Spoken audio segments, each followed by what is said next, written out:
What up? What up? What up? Welcome. Welcome to the temple of my thoughts. What's going on? What's going on? I see my brother Kojak in the building. What up? What up? What up? What up? We in here. You said what? I thought we started. We started. Don't even worry. We in here. We in here. Well, hey, Empress Carmen, how are you? How you doing? Now, I hope everything is well. Jordan, what's going on? Jordan, what up? What up? What up? What up? Muffa J, is that a new picture? You troublemaker, you troublemaker, you. Well, hi, my Reed. How are you? I'm just chilling. I'm just chilling. I don't want no trouble. Let me adjust my chair. Let me adjust my chair a little bit. I don't want no trouble. I'm just chilling today. So don't we just chilling today. Don't even worry about it. Mr. Adams. What's going on, fam? What's going on? What's going on? What's going on? Shannon. Well, hello, Miss Shannon. I don't know what that is a image of there. Let me see here. Is that a mermaid? I can't tell. I can't tell. Look like a mermaid. Looks like a mermaid. How's everybody today? Everybody doing all right? Everybody rocking and rolling? Yes. Let me adjust that one more time. 0.5. Shout out to 0.5. What's going on, family? What's going on? Now, it's been a busy day. It's been a busy day. Well, actually, not at well, technically I've been off from work this week, so that's why y'all been seeing me pop up a lot. So don't expect this a lot. This just so happened I'm not at my primary location during the time, so I'm rocking out with y'all, pushing as much conversations as I can. And we got a little something to talk about today. We got a little something to talk about today. Oh. It's a genie. I'm here to grant you 3 wishes. I'm gonna be honest with you. I don't have no wishes. I believe in life. You either earn it or you don't. Everything else is serendipity, right? It is what it is. It is what it is. I ain't looking for it. But thank you. Thank you for the thought. Somebody needs your how would you say? I wouldn't say words of affirmation because that they say that stuff is real. It's the what's that stuff? Seeing into existence. What's that thing that you gotta what's the stuff that women do? Manifest. Yeah, there we go. The manifestation. There you go. Yeah, I'll save that for the manifestation people, Large majority of people be lying. Oh, yeah, I always knew my life was gonna be like this. They be lying. They be lying. They be lying. But that's just my opinion. They can consider me ill-informed. Ill-informed. A lot of people' vision is amazing. So, a lot of disciples. But y'all know why we're here. Y'all know why we're here. It was it was a conversation that was earlier that happened between the AngryMan and Destiny. Now, I will say this. Shout out to the AngryMan and Destiny. I thought it was a good conversation. Well,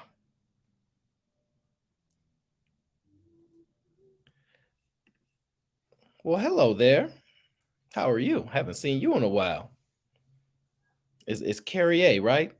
I always mess it up. I apologize if I do. The thing is that it was a good conversation. Some of the things I didn't get it catch it all, and I'm gonna be honest with you. I don't want to play his content, right? And it's primarily because it's his, and he hasn't had a chance to dissect it. So I would rather he go through it first and break it down, because a lot of content creators, they work their butt off to get moments like that, and it was a really good. I personally think he would like his own opportunity to break it down. I know other people will possibly pull up his content and play his video and all that kind of stuff. I'm going to leave that up to him first. I'm going to leave it up to him first so he can break his own stuff down, because a lot of times people take away from people's content, and I don't want to be one of those people. And I know he didn't say that, and he don't care if I do it, but personally, I would rather him do it first. That's just my personal opinion. So if you want to see the visuals or the content, things like that, definitely go to the AngryMan channel and review it, watch it. It was a lot of good things on there. Some things I want to talk about. Y'all can tell me if there were some things in there that y'all want to talk about. Which, that's what we're gonna do here. I'm gonna tell you some of the things that caught my eye, some of part of the conversation. Some things was a little, but definitely shout out to the AngryMan. Shout out to Destiny. I never knew of Destiny prior to this conversation, so I wouldn't consider myself necessarily biased in any ways, but y'all do know AngryMan's my guy. But at the same time, I'm always listening for the information, how it's presented, views. Now, a lot of the conversation was, how would y'all say it?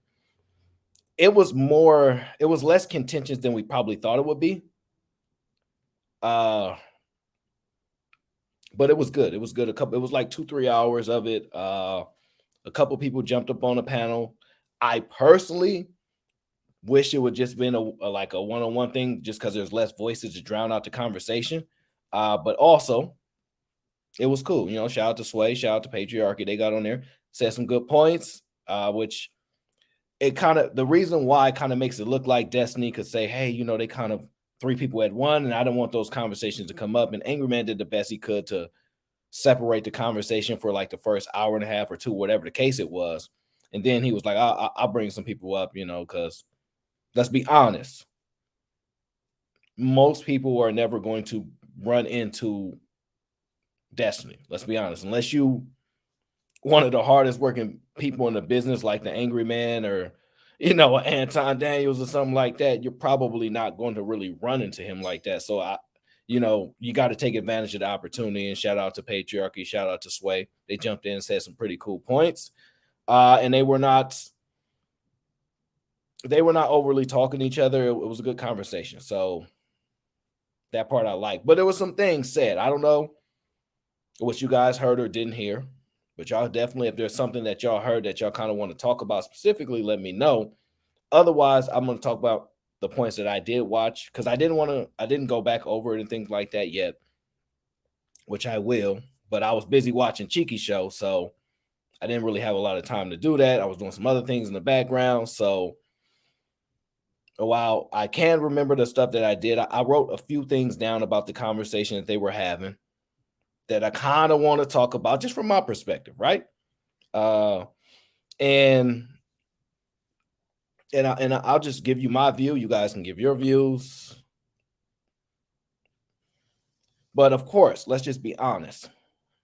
The large majority of that conversation kind of centered on when they start tweaking in on the Black community, as opposed to men and women and things like that, because it always goes from a grander scheme to bring it into a somewhat of a more subgroup style of conversating. So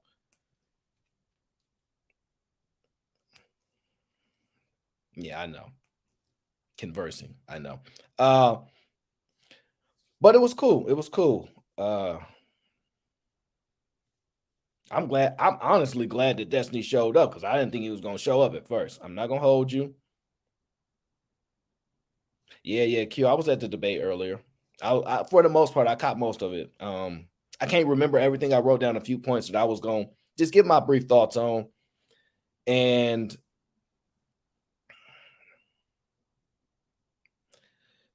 if people want to come up, and if you guys have a specific thing you want to talk about, actually, about the conversation that you thought was interesting, things like that, we could have that conversation. I would. If only I could get the women to not be as afraid to have these conversations. And it may be because there's too many men on the panel. I don't know. Cheeky has this whole thing where there's no men allowed on this panel, but then a man popped up on this panel. So shout out to Cheeky, though. But a lot of women gonna have to be a lot more brave if y'all really want to give y'all points. And I suggest you guys speak to the men that you think are likely to actually receive the conversation that you guys are having, because there's no point of you And I don't mean people that you agree with. I just mean people that you can actually have a conversation with. Let's just be honest. What you mean, angry man to go? Everybody knows that already. Everybody knows he's the GOAT. But thank you for acknowledging. Thank you for acknowledging. We know he the GOAT. Shout out to the angry man. Destiny is never scared to debate. He's a known debate, bro. Shout out to him. I don't know him. And I'm not, don't make it seem like I'm somebody. I just say I never heard of him, but I'm not big on going around listening to all these people's views because I like to create my own thoughts, right? And no matter how much of an independent thinker you are, things will seep into your head. No. So you'll say something that you've been thinking about, and they'll be like, you heard that from such and such. And the thing is, you don't even know who these people are, but that's just how it works. So you have to limit. They call it, misinformation, disinformation of how things are put out there. And then if you just put a lot of information out there, people will be confused, right? A lot of the issues that people have is too many choices, right? Too many choices. I don't know how to pick, right? Stuff like that. So limit where you get a lot of this information from, and you'll have less of these issues. But at the same time, if you don't have any starting point, you don't have nowhere to go, right? A lot of people can't start from nothing and just start walking, right? It's difficult. But the interesting thing, as they were having a conversation, like I said, make sure y'all check it out. Hopefully he breaks it down when he gets the opportunity. He said he's gonna do a show today. Again, it's probably gonna be a different show, and he'll probably break that show down tomorrow or something, knowing him. Or he might leave it where it's at. We'll see. But you know how he do. He busy grinding, working. I just got an alert today from YouTube that they're going to actually start paying for the shorts sometime next month. So all that hard work he putting in, get that man paid. So that'll be real dope. So I would love to see that. Well, hello, Miss CC. So that'll be real nice if we can get that man paid for all his hard work. And make sure you guys continue to support him. Support your favorite content creators. Support the people that have the conversations that you guys enjoy. Support them. Because I'm gonna tell y'all now, this stuff is a lot harder than it looks. I know they tell y'all, hey, you can just get a StreamYard and just run all these panels. It's not that simple. It's a lot of people that have a StreamYard nobody is listening to. Nobody is going on these panels. They're not talking about anything important. They don't know how to convey a message to the people. They don't know how to command an audience. They don't know how to interact with their audience. It's not as simple as people think. And then when you start to have the conversation, you get the information moving, things like that. Not everybody can do these things. And let's just be honest. Not everybody's brave enough to do them. Let's just be honest. You got people literally trying to look up people's social security numbers. You got people trying to literally look up where people live. It's not as simple as y'all think that it is. It's not easy to carry conversation time for hours and hours, especially long form content. So let's just give credit to the people that have the ability to do these things. They dope. Aaron, you're next up. I appreciate that. I personally, I don't think I'm next up. Nothing. I'm just a guy with a perspective and a view that I try to make a little different from everybody else's, because we all human. A lot of us live in this world. We like to believe we're more differently than we all like, but if you just look at DNA, the DNA says that we're all about 98, 99% the same, right? So let's just be honest. The thing that separates people tend to be their intellect, right? Outside of physical things as far as height, weight, pigmentation, physical description, things like that, your intellect, your brain will be something that will separate you from other people. And then also how your ability to translate that to the world, right? So, but I appreciate the kind words. I do. I'm just learning.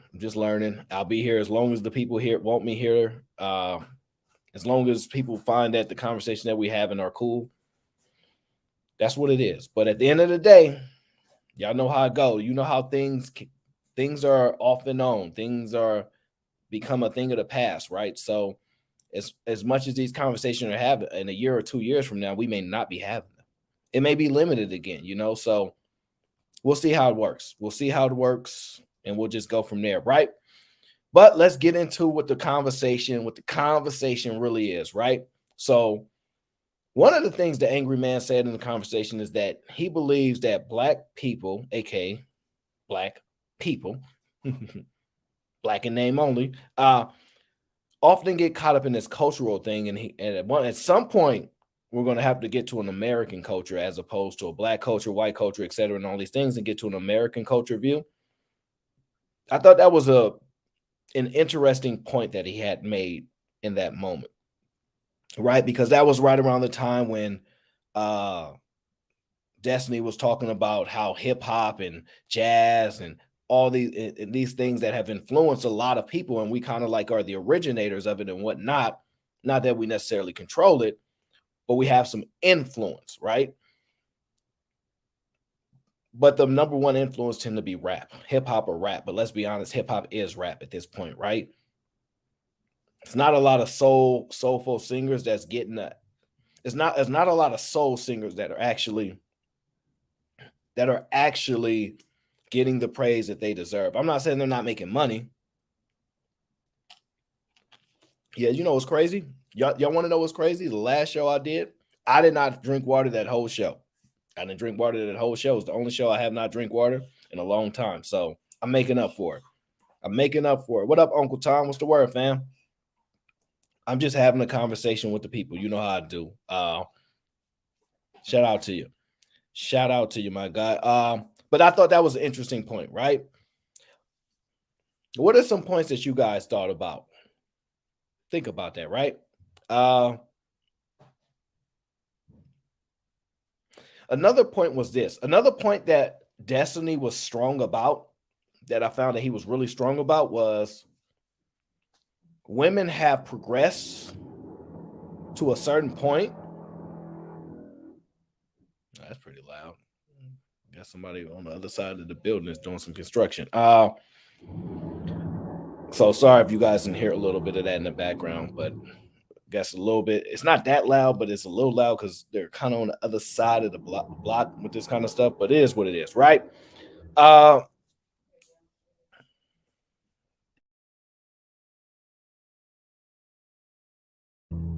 uh, but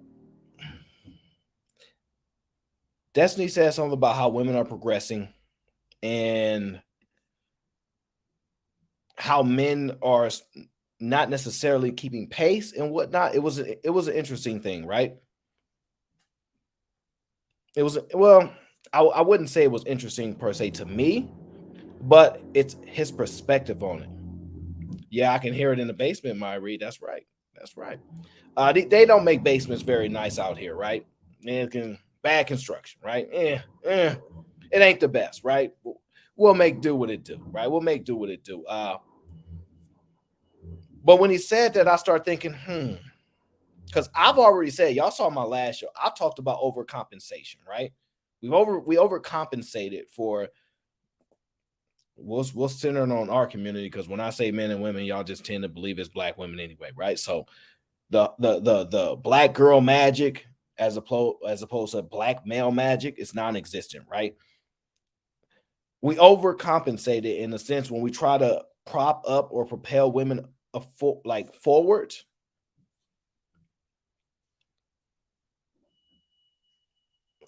Men stagnated, right? Because we thought that men were not receiving any help or support, right? And they have always received some form of support, right? So when you just say, hey, we're going to stop supporting men, we're going to stop having programs for men, we're going to stop having certain things, and we're going to overwhelmingly put a focus on the women, you guys are starting to see the ramifications of that, right? So when he said, as a matter of fact, in Cheeky's show, he kind of talked about the economics, right? The jobs that women are in and the jobs that men are in, right? Let's just be honest. What up, Q? What up? Let's just be honest. We love to talk about the jobs that women are in, the jobs that men are in, that they dominate, but there's a reason for it, right? And we often say, oh, it's because men are like to be outside physical and women, they like to do more of the socials, right? Think about it like this.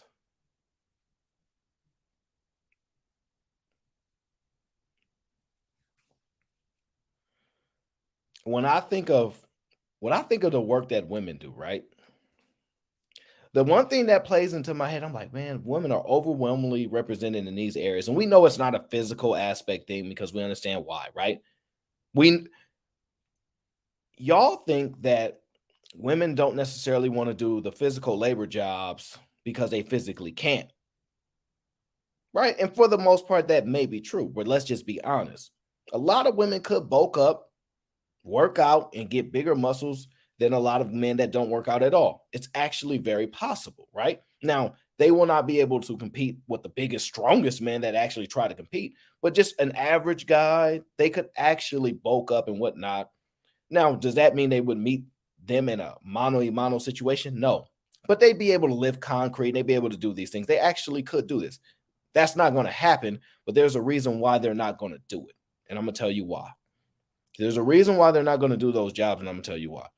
Why are women overwhelmingly in the medical field, overwhelmingly in childcare and things like that and social things? Why are they overwhelmingly in those fields, right? Think about it like this.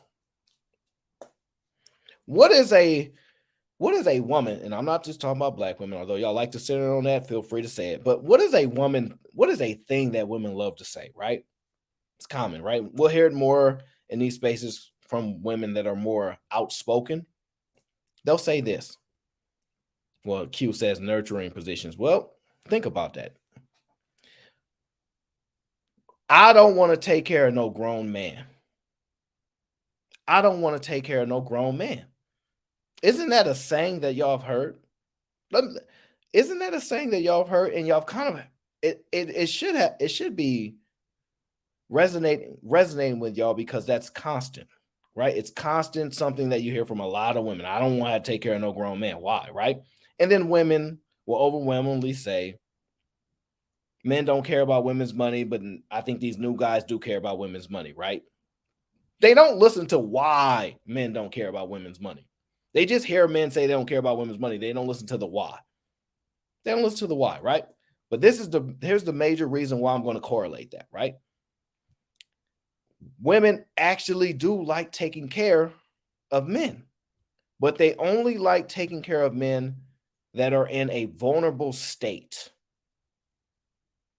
They like taking care of men that are in vulnerable states, right? So if you're injured, I want to heal you. I'm a healer, right? That's their theory. Now, of course, we know we look at people that are anesthesiologists, we look at surgeons, people that cut people, all these things, right? We know men dominate a lot of that, right?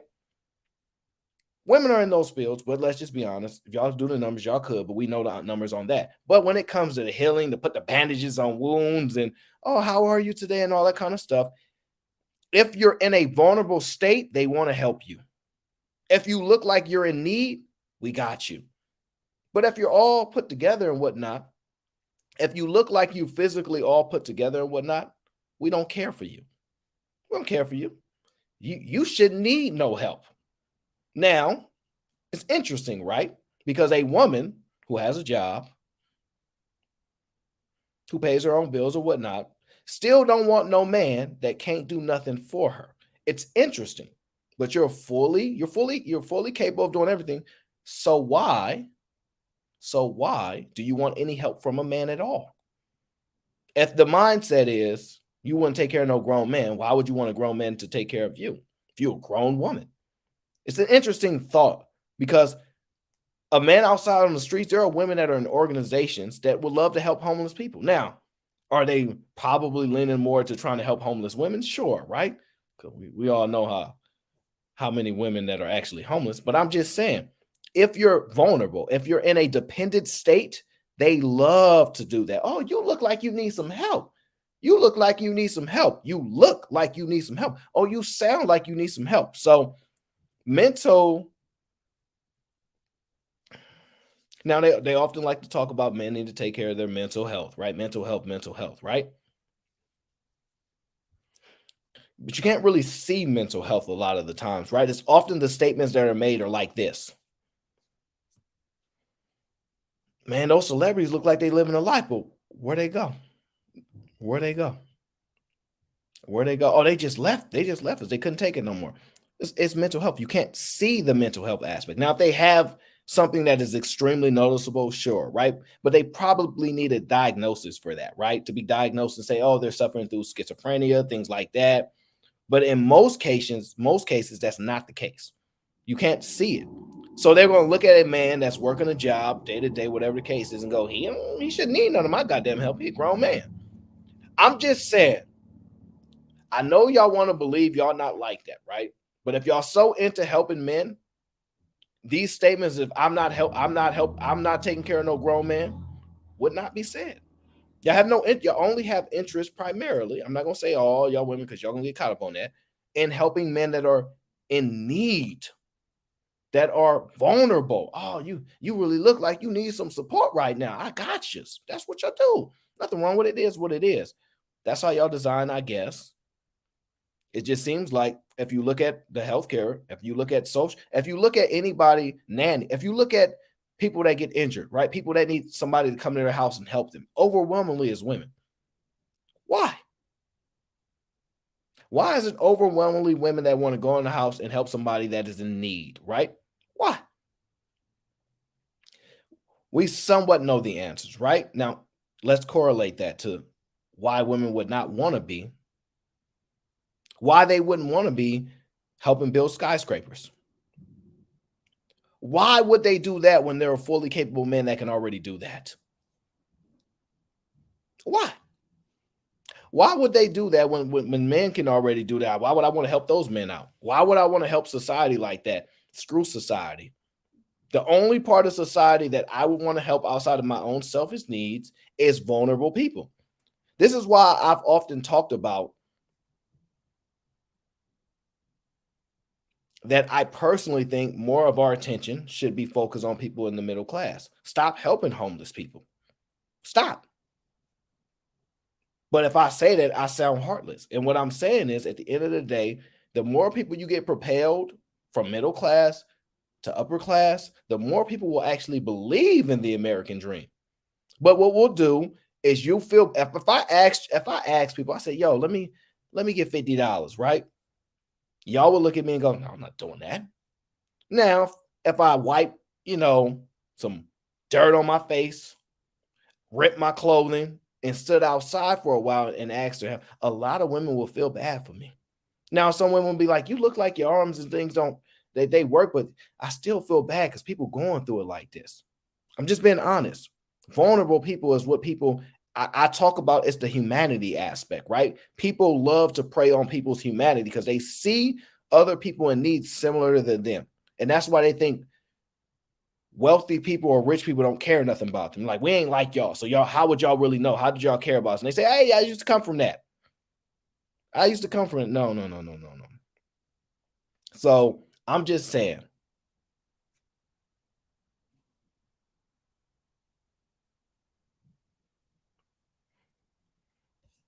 I knew a guy that made $600 in one day begging. I've heard plenty of conversations when people say that you can make a lot of money uh, panhandling and whatnot. That's what they say, and that's just one aspect, right? I want to know from the. Oh man, I wish I could get one of you ladies up here to have this conversation. But in the meantime, I'll let you guys do what you can do best. In the sense of, I want to know, how do women want men to evolve? Because the thing that Destiny said was, I want the men to evolve with the women. The women have changed. They come into the workforce, etc. Right? How do women want men to evolve? In what aspect? What evolution do you want from men to do? What evolution do you want from men to do? Right? That's what I'm interested in knowing. Because when Destiny said that, like, the men need to evolve. What is it? What is it that you want the men to evolve? Right? Now, Love C says emotionally. Now, that's plausible, right? But I'll be honest with you. You ever spent time with a guy that's not sleeping with you? Even if he wanted to, but let's just say you friends on him, right? You ever spend time with a guy like that? How amazing is he emotionally for you? How amazing is a guy that they ain't sleeping with you, listen to your stories, I got your back, call you over, hey, can you help me fix these things? A man that's not sleeping with you, how amazing is he emotionally? I'm just wondering. I've often hear and think about it. I've often hear the men talk about, and let's be clear. I have female friends. They love me. They think I'm amazing. Now I think it's probably true, but I probably shouldn't use myself, but it's better too. But maybe I have a better sense of my emotions than most men, so I can see that's a possibility. But I'm gonna just be honest with you. When you say these things, men actually do have a lot of emotional. They have a mass control. You're talking about the men that you're sleeping with most of the time, the men that you have relationships with, that you're sexually active with. You want them to be better emotionally, right? Maybe a man you have a child with, right? I'm going to presume. I'm going to presume that you're talking about those men, because all the women that you know think they have male friends have somewhat of a high view of them, right? That's why they're their friend. Like, yeah, he's dope. Like, oh, cool. And the guys be like, we all know he want to sleep with you, but I'm just saying. I'm just saying. I've seen how women talk about guy friends that they have that they're not sleeping with. And it's usually not that they lack any emotional thing, because they tend to be pretty thoughtful and pretty caring. I'm just saying. So I think the emotional aspect personally comes for men that you're sleeping with. You want them to be better. You want them to be better with your children, because it ain't our children. I get it. What other things? What other things do you want the men to evolve? Because I'm trying to understand what evolution, what evolvement do you want from men? What is it? I'm literally trying to think about it. I've sat here, had my mind wrapped around. I'm trying to figure out, what is it? What evolvement do they want? And I think that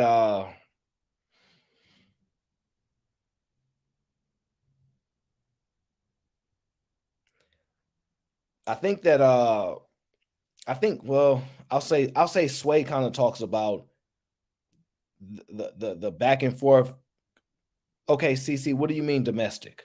Are you saying you want men to clean in the house and cook food? Because I'm guessing that that's the domestic indication that you're making, right? You want a man to cook, maybe do some cleaning, uh, and you mean in the home, right?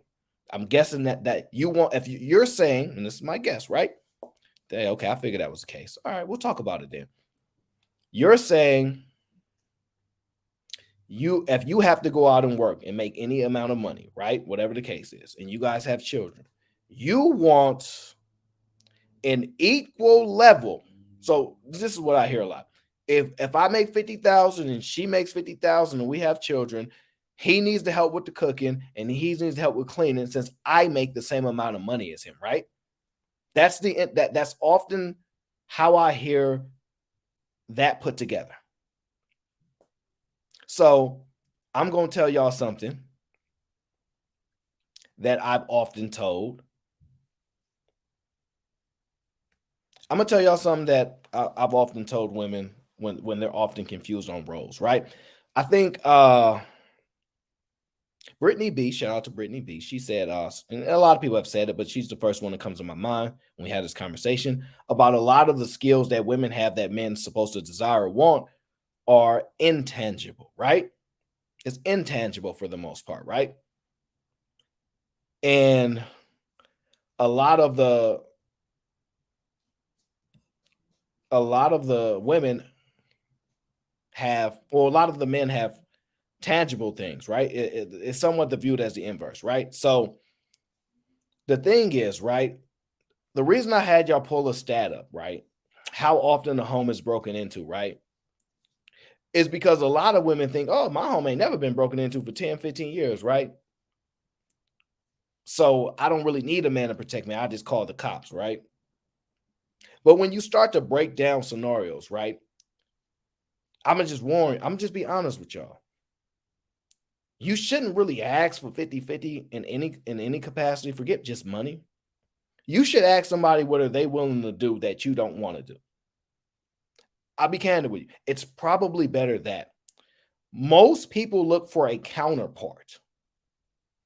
So if I don't like cleaning,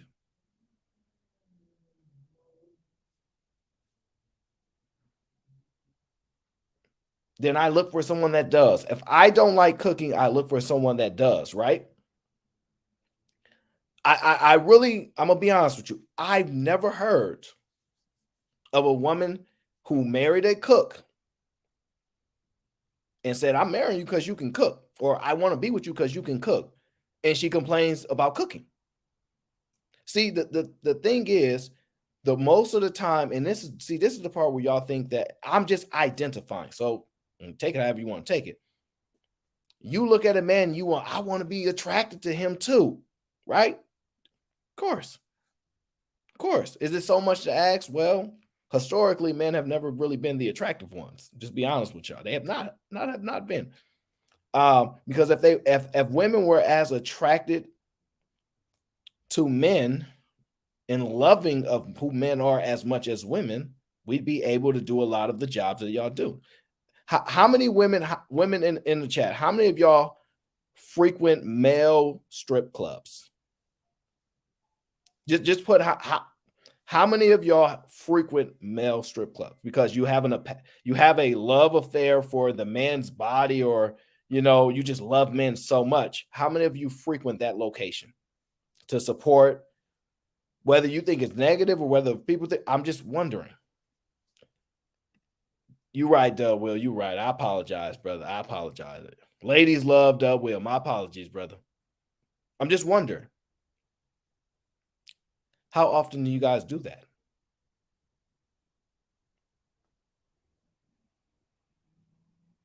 And see, the sad part is y'all say these crazy things, right? Oh, now look, y'all saying guys is that dirty and y'all sleeping with them is weird to me.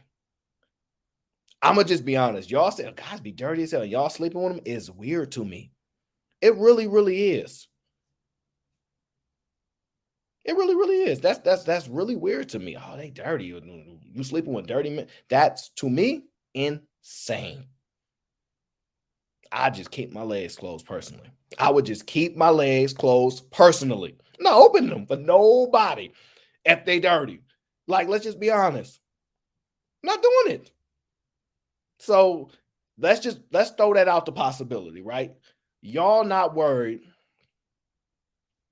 Y'all not worried about guys that's dirty. You're not sleeping with them. You're right, CC. You're not sleeping with them. Okay, cool. You're not sleeping with them. All right. So let's get that out the way. Y'all not complaining about dirty, right? What else is it then? If you're not messing with dirty men, because the men y'all messing with is clean, what is the other complaints, right? It can't, I know it must come down to the cooking, maybe, and the nurturing of children, right? So I'm just gonna ask you. Do y'all think men are good at parenting? Just put it in the chat, especially ladies. Do y'all think men are good at parenting? Do y'all think the men are good at parenting? And do you think parenting is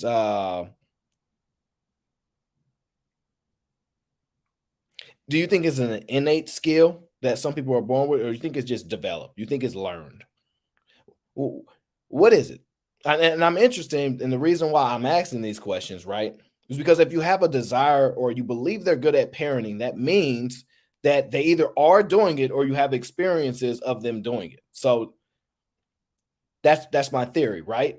Uh Maybe it's what parenting that you want. What more of the pairings that you want, right? I'm going to guess when we in the house, I'm more focused on the child than he is, right? I'm going to guess that, right? Do you want him to be more focused? Into what capacity? What do you want him to actually do? I'm truly wondering that, because if these men are in the house with you and you're claiming that they're not helping with children, right? Women want more help with domestic. And specifically, it's probably the children because a lot of women complain about their own damn children. And so it's one of the reasons why I think single moms are partly the devil. It is what it is. You take it how you want to take it. That's how I think of most of y'all. Uh, y'all tend to look at being a mother as a burden. So, and most people have my perspective on this, especially the men. Uh, and even other women. If y'all ever just be honest, I know y'all want to.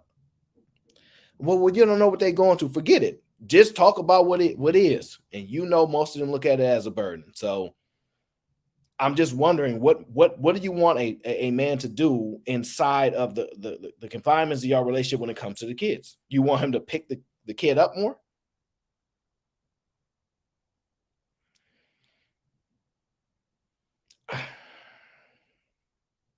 I don't know. I don't know in what aspect that you want them to do that. I'm really just wondering, but that's the thing. So as far as involvement, it's mainly just domestic stuff that y'all complaining about, right? I'm gonna just be honest with you. Some men are evolving more into that, but I want to tell y'all something, right? And ladies, you have to understand this, right? If you make a request, right? If I take this bottle of water and I pour it out, which I would never do, y'all know me. I ain't pouring out no water. But if I take this bottle of water and I pour out all what's contained inside of it, right? All the liquid and it just drips out, right? I have to know that the outcome will be an empty bottle, maybe a wet floor, but an empty bottle. If you request that men do things that they don't normally do or are not good at doing, right? They have to take away from another aspect. So, what about what things that men do that you would say, you know what? I don't need that no more. I don't want that no more. I Instead of him doing that, which I will accept him no longer doing, I would prefer him to do more things with the kid. What are you willing to take away in order to add a component? Because you can't. I know y'all believe men are made like brick stones and all this type of stuff, and they're gonna tell you that they are, right? And I believe men are stoic, but I believe they're stoic emotionally, right? For the most part, at least the man that you sleeping with, at least the man that you want to be with, right? What are you willing to take away from something that they're good at when you're like, oh yeah, they're good at that, but I can do without it in order to add it to another component? Because you can't just keep adding on to the men. You must take, like y'all said, if I pay bills in here, well, I can't do all the parenting stuff that I want to do. So that's what y'all had. That's the takeaway, right? If you got less parenting.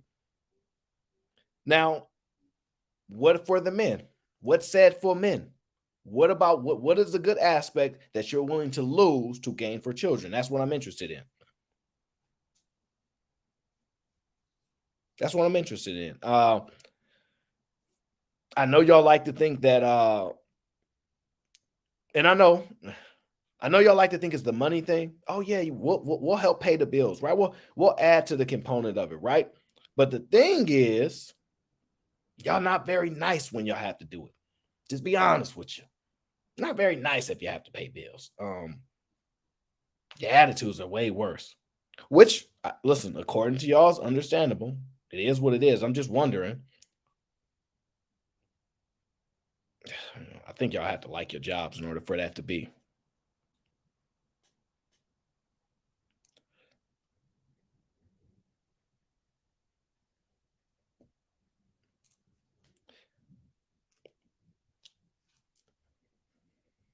I want to ask y'all this too. I want to ask y'all this, right? There was a conversation that they had about custody, right? Did y'all hear that conversation for the people that did? And if y'all haven't watched the goddamn stream, go watch the stream, right? They had a conversation about custody, right? Uh solo show today and get the likes up. Well, we'll see. We'll see. A, a lot of times if I open the panel up, chaos and mayhem may ensue. Uh and so I want to get my thoughts out first. And if people want me to open it up, preferably people that have dispositions, different views, preferably, I'm willing to do that, or if there's something specifically people want to touch on, no problem. But just for the sake of the audience and their experience, what I'm learning to do is just I'm a rock out until they say they tired of me. That's what it is. So I'm intrigued to know in the sense of the child support conversation that they had, right? Because I think that, and you guys can put it in the chat. Let me know.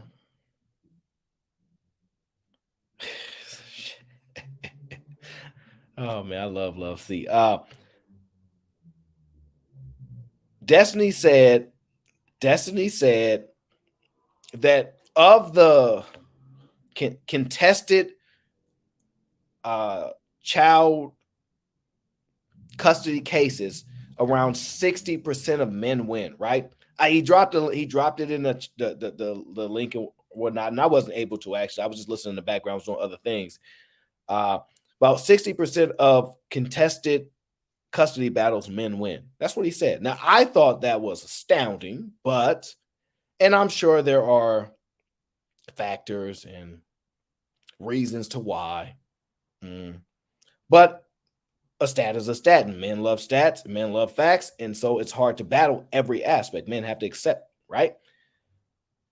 And so a lot of times they say men just don't, and I think he had some crazy stat where it was like most of the time men don't even ask for custody or request custody or want custody, right? Daylon, we're talking about the convo today. So, the craziest thing about that statement, though, check this out. The craziest thing about that statement, put custody agreements in prenups. I don't think you can. I don't know if you can put custody agreements in prenups to my knowledge, but I could be wrong on that. I've heard maybe post nups they can do stuff like that, but I don't know if you can do that. But maybe they can. I don't know. Or maybe that's more pertaining to child support as opposed to custody agreements. Maybe they can do that. I don't know. I'll be honest with you though. I'm gonna be totally candid with you. I personally do not believe these conversations are actually had, right? So Doug Will says, well, if TLA says you can put custody agreements in prenups, who am I to disagree with that? Maybe you can. My question to you is, let's be honest. Do people have these conversations? Do people, when they get together with somebody, say, hey, how do you want to do the custody agreements before they even have a child? Or oops, baby, oops, here it is. So it is what it is in that aspect. But let's just be honest.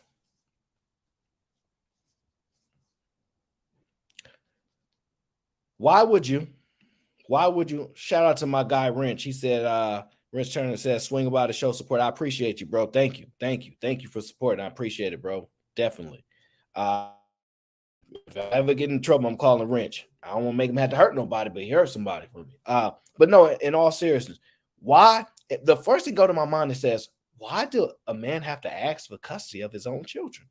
Why is that even an optional thing, right? But that's just the way the world is, right? I can't argue that. I just think it's weird. I just think it's weird that you even have to ask for custody of your own children. But I'll ask you this. A lot of the things that they said was this. Men don't really go and ask for custody because they automatically think they're going to lose because they don't believe in the court case, specifically black men. But I will argue almost all men actually believe this. Now, I personally would have to fight, but I wouldn't think that I would win unless, well, I'm not going to give y'all my strategy for how I would win, but I have one. But I would say that most men believe they're not going to win, right? And that's the case, right? And the conversation was, "What's up, Sherelle? How you doing?" The conversation was, it ain't look, it ain't an excuse just because you don't know that you could actually win. Because it's like going into an arena, right? It's like going to a basketball game, right? And you hear NBA All-Stars, men versus women, and you know that the men are going to win, right? You're like, it's like you already know the outcome. So it's like mindset wise. And I compare that to when women say things like this. We need more female role models. We need to see people in these positions to know that it's possible, right? So it's actually it's a correlating statement, right? Because why do you need a role model? Just do it.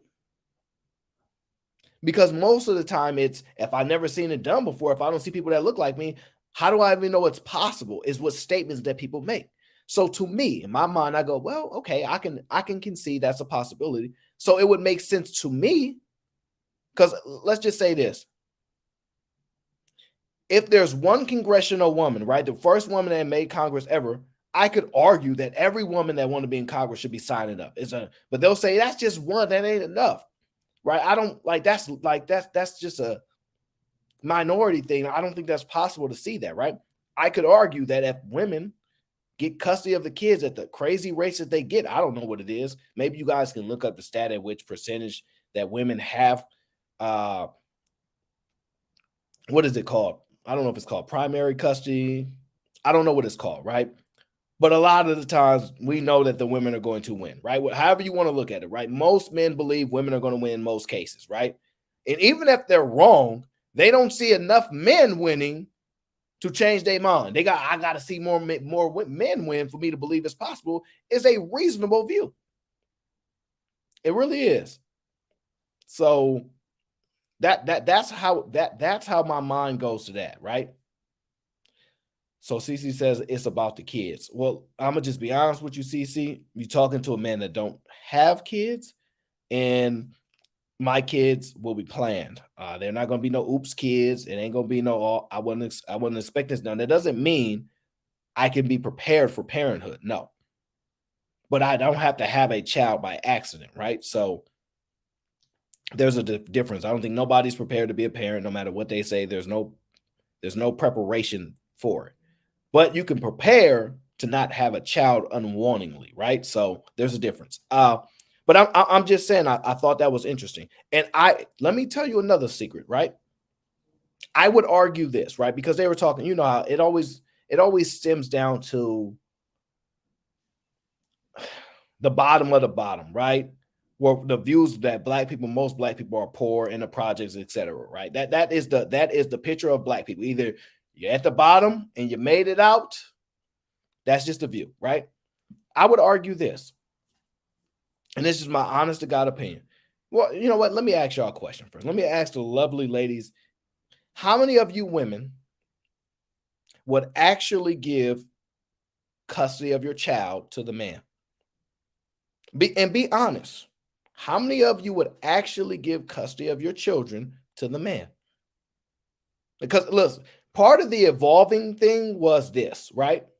And women, you got to come to these conversations with good faith, right? A lot of the evolving stuff that you guys want, a lot of the evolving stuff you guys want tend to actually be things that benefit you only, right? You don't really want to evolve in things that benefit anybody else. It's a selfish thing. And y'all tell me women are selfish. So I'm just being honest, right? How many women are willing to just give custody to the man? And be honest. Don't just say, oh, I do it. Be honest about it, right? I would tell you what I know most women gonna say. I give them joint custody, but I ain't giving my baby away. I give him joint custody because he is a dad. He has a right, but I'm not giving my baby away. I think that's what most women are going to say, right? And I would argue this. For this evolving thing to occur, to happen, I just want to be honest. Look, I know for this evolving thing to happen, I think that men have been, and listen, y'all can call it how y'all want it, right? Men have been, in a sense, selfless. They let you have a kid. Listen, go ahead. You had a kid. I'm going to lose custody anyway. You can have custody of the kid, right? That's what it was. Now, if y'all want us to have an understanding of what y'all had to go through and what not, give custodies to the parent, to the father. And let me be honest with you. Any of y'all that's in relationships right now, any of you that want to be in a relationship in the future, when you have these conversations with somebody, I dare you to say, oh, if we have children, I promise you, I'll give the kids to you. I'll sign documents right now. But I know you're not going to do that. I know you're not going to do that. What you're going to say is, I'll give you joint custody. No, give him the same power that you guys held for so long so we can evolve, so they can know what y'all went through. And you can see now you can go out and be a working woman and just pay the check. See, I think a woman will give joint custody. Mind you, a lot of these joint custody cases of these so-called women are women that don't actually have to pay for their child, right? So for example, right, even if a man gets joint custody, now there are other men in here, and I don't want to talk to y'all right now, that would just tell y'all that just because somebody has joint custody, there still has to be a primary caregiver, right? So he might have joint custody, but he still has to pay child support, right? How many women do you think would willingly give that primary custody and split joint custody with a man and pay him? How many of y'all actually believe that? I genuinely want to know how many of y'all believe a woman will say, hey, we all right, fine, I ain't gonna give you sole custody, but I give you joint and you the primary, and I pay you because yes, that's what y'all been doing, and we want evolution, we want evolvement. That's not selfish of us. We getting involvement in these jobs and making money and these other spaces. We're evolving there. I just want to know how many of y'all willing to hand your child over and pay that man. Be honest.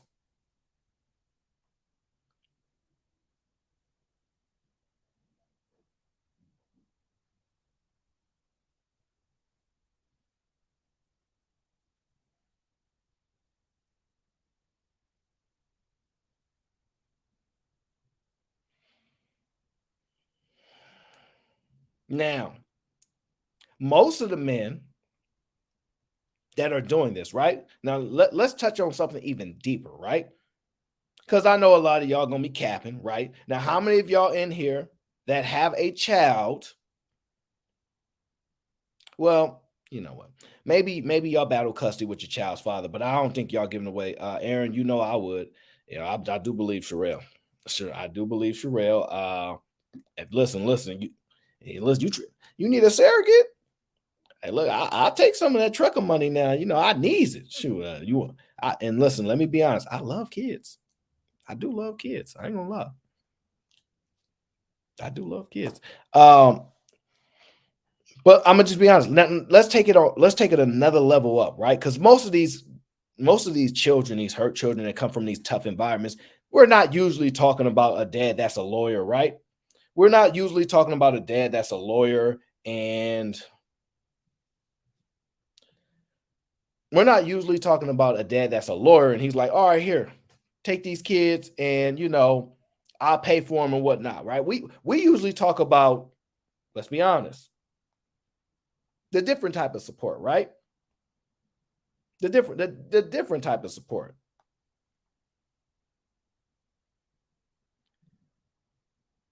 Okay, one of my people sent me a. They said, "Little support as I watch your live show. I'm not getting divorced, but I give. You're not getting divorced, but you give those kids away. Well, you know what? I believe you because you've been holding me down a long time. I believe you give your sons to your husband to raise. Boys need a strong hand. I come by too clean. Oh, you come by to clean and help out cook, huh? Okay, that's one of my people's there. Shout out to see. You know what? Women like her, I actually believe she would actually do that. But it'd be at let's give this scenario first and see how much y'all be willing to do. Let me just ask y'all women this, and women, you must promise. Put y'all right hand up. Put your right hand up right now. Put it up, and y'all must promise to answer this honestly. Don't y'all lie to me at all. I need the truth.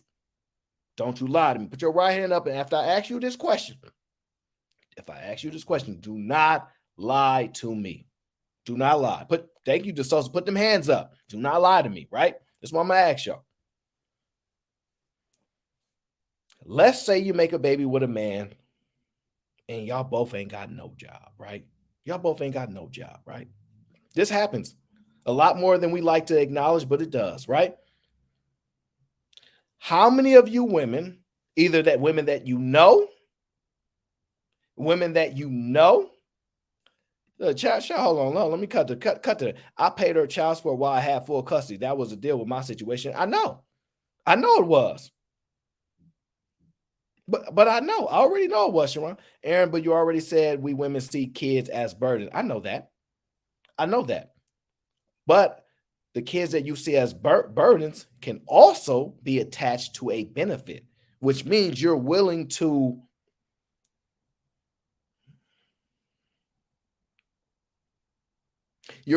persevere through the negative stuff in order to get the benefit. I'm gonna break it down, right? Man, keep them right hands up, right? This is what I want to know. Y'all both broke. Y'all both don't have no job, right? But y'all not getting along, right? Y'all not getting along. Y'all living on, let's just say y'all living on government assistance, right? Y'all don't have a child yet, right? Y'all living on government assistance, GA, whatever you want to call it. I know some people that get, let's just say SSI, whatever y'all want to call it. I've seen people game the system crazy, right? Let's just say this is a scenario. And it don't have to specifically be you. It could be your friend, it could be your mom, your auntie, whatever the case is. I want y'all, and if y'all have experience y'all can pull from, I'd prefer that as well. Let me ask y'all this. How many of you would be willing to give up the rights of your child, meaning, in the sense of what happens, to a man who you know will get child support for the child and will get housing for that child? And you'll get joint custody, but if you get a job, you're gonna have to pay. So how many of you know this man ain't working, but he gonna take care of the kid? How many of you are willing to give it to a man that you know that's not working, but you know he about to get housing now because he got a child, and you know he's about to get government support, i.e. through you, because you'd be put on child support, but you don't have a job yet, so it won't be hitting you. How many of you would say, yeah, we'll go ahead and take the child? Because I'm interested in knowing how many of you in those scenarios would do it.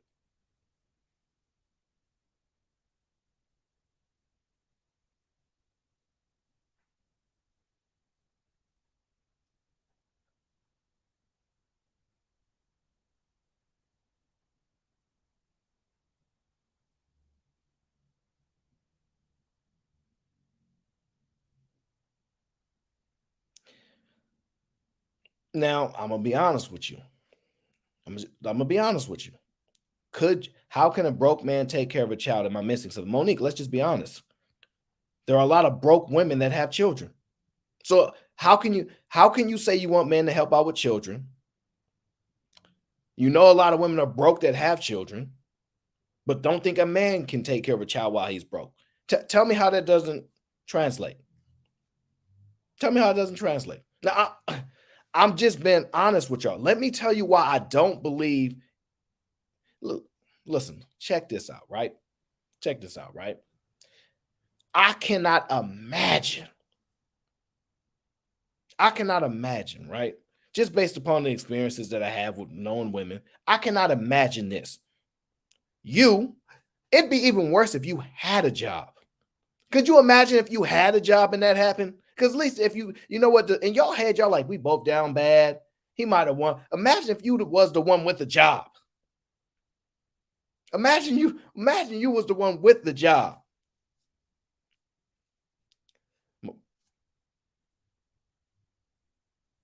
No, Monique. Broke men get put on child support. Broke men get put on child support. I'm sorry to tell you, it don't matter. They get put on child support. The state what they will do is they'll just build a case, and then they'll I know this professionally. What they'll do is they'll garnish their wages.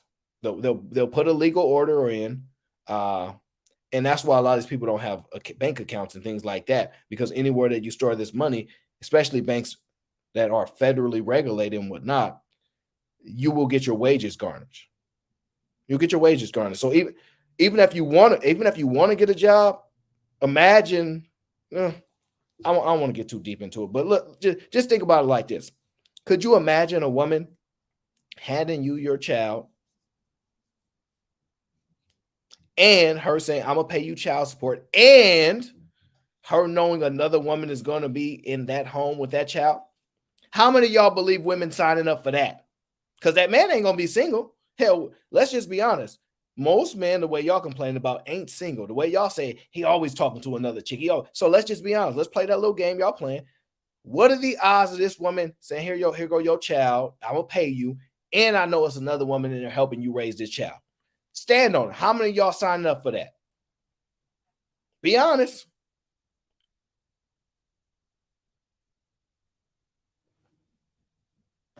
How many of y'all signing up for that?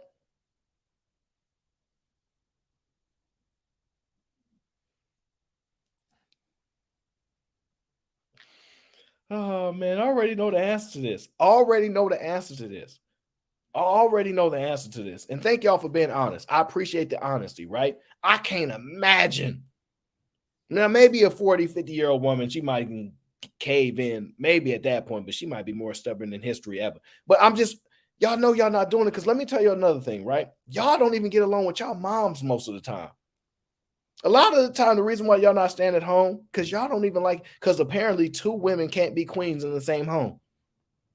Apparently, two women can't be queens in the same home. So y'all can't even get along with y'all mom. I can't imagine y'all letting that man have his child. Y'all pay, and he got a chick, and he got a chick. Oh look, you rather burn everything down. Nah, I'm not having it. No, ain't gonna be no woman around my kid. Nope. Give me my kid back. Look, the lady wouldn't even let the man put his own kid in the car seat. Wouldn't even let the man put his own kid in the car seat because she knew he had a woman. Just being honest. Now, I'm gonna need for y'all to evolve a little bit. I'm gonna need for y'all to evolve a little bit because I'm gonna be honest. As much as men don't like stepdads, y'all be having them. A lot of men be coming over and like, listen. They know they mom and got stepdads. It's 2, 3 of them. So let's just keep it a being. Men don't necessarily like it, but we've been doing it for so long. We like, man, she got a stepdad. Another man take care of my kids. It is what it is. You know what I'm saying? Now it's y'all turn to evolve. Yeah, it's y'all turn to evolve. Hand them kids over, pay, and know that there's another woman there helping us out doing this too. Go ahead, do that. It ain't never going. Hell would freeze over. Be honest, lady. Just admit hell would freeze over before you let that child go. Keep it a bean.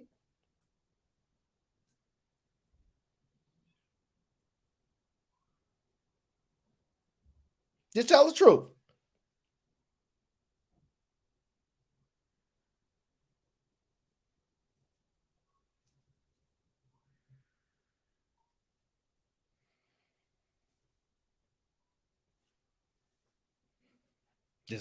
I listen. I'm just being honest. Now I'm listen. Y'all know I'm a Section 8 baby. I never deny it, right? It is what it is. That's who I am. It's where I come from, right? I I know all the guys I grew up with. I know all the guys I grew up with.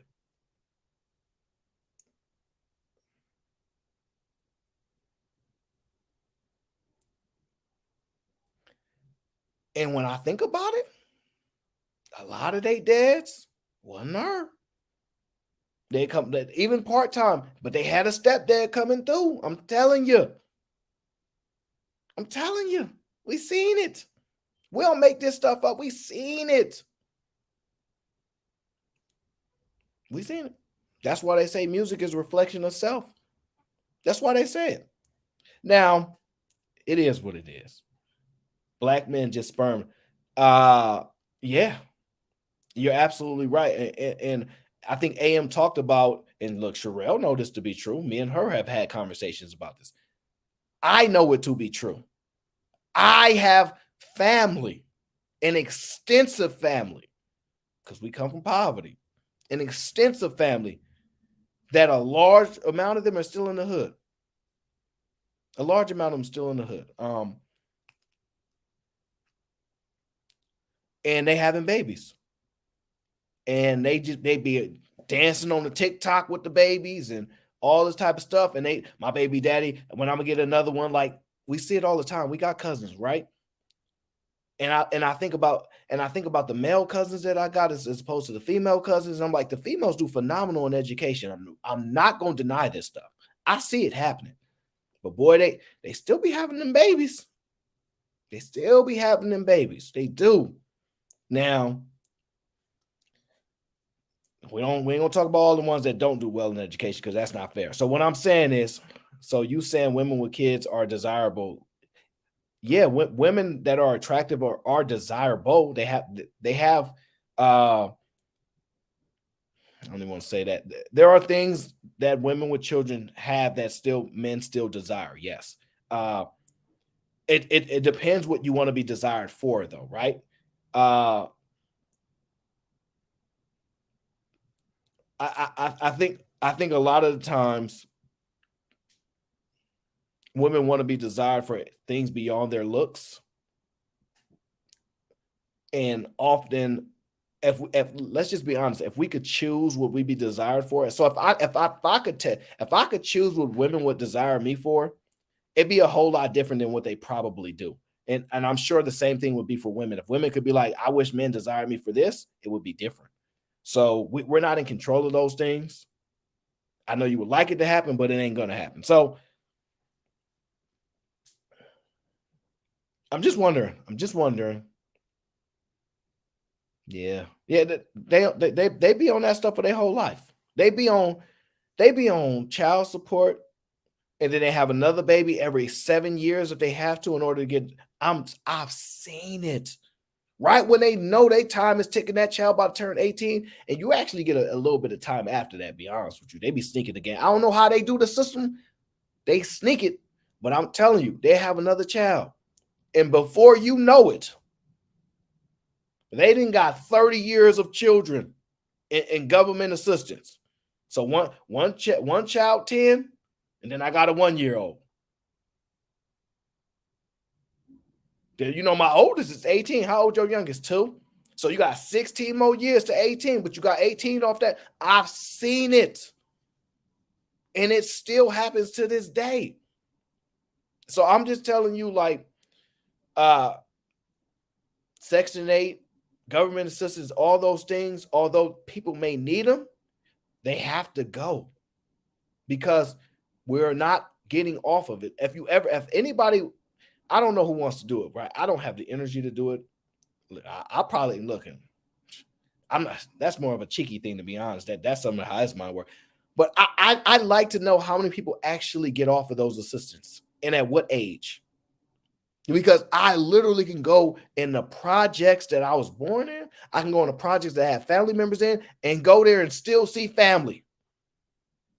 Now, I'm 33. So I don't know, early 30s, mid 30s, call it what you want. You know, I understand my hair is going to fall out soon. So it is what it is. I'm not mad about it. I accept reality for what it is. But I'm just wondering, at what age? At what age do you like, oh, they got off assistance and they did this? I'm gonna be I'm just being honest with you. It's crazy to me. It's crazy to me to know that you can see. Think about this. Y'all want to talk about generational wealth. There's generational Section 8. There's generational Section 8. Like, this stuff is crazy. And I'm not gonna say no names because that's rude, you know. I'll just tell you that I'm related to them. There's a bloodline involved in a lot of this, and I'm just being honest. They not, and I'm gonna tell you why it's funny, right? Because you know how, like, when you start doing okay, and I'm not saying rich or nothing like that, but you're doing okay, right? And you move out the hood, right? You get your little apartment. The way people talk bad about you, oh, you think you something now? You think you doing better now because you got that little apartment? You think you better than us? It's deep, deep hatred in their soul because they call it the crabs in the bucket effect, right? Where they see you ascending, you going up, and they see that and they like,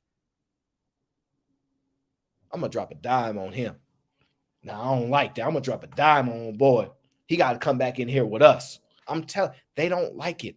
And the crazy thing about it is when you ascend, it's actually rare that you stun on them like that. It's not an attempt because look, what black people do when we get a little bit of money, we buy a chain and we buy a whip, right? I don't know what the women do per se, but they buy something. They buy a car most likely. They start to, because we like symbolisms of We like symbols that look like we're evolving, right? We do like it, and I understand that, right? But let's just be honest. When we do it, it's just for a self, it's self motivation. It's a lot of the time is for what you feel you went through internally. They look at it as you trying to stun on them. They look at it as you trying to stun on them. And the crazy thing about it, in my mind, I'm thinking to myself, like, you just get a job. You could do this too. It ain't nothing crazy. You don't even need a college degree to do this. You get you 2 jobs and mind your business.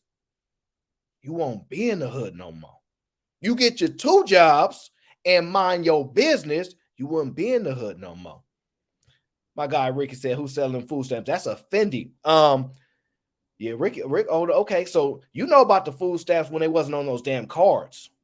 When they had the little coupon, the little colorful ones. Yeah, the food stamp coupon. Yeah, I remember those. Yeah. And I remember, listen, I remember negotiations. All right, look. I get paid on such as I'm gonna give you this, and then I'm going shopping. And then when you go shopping, some of the stuff y'all bought in the cart is going to another family. You young, you're like, what I thought I was getting that. Nah, they had gave me some money for the food stamp. So now that food going to them because they had some, the glean dollars. They had the glean dollars, and you wanted to trade some of that so you can go and buy something. Now I'm not gonna say what you're buying when you convert those food stamps into, 50 on a, so if you got 200, they give you 100 for it. You know how that go. I'm just saying it happens. I'm just saying it happens. I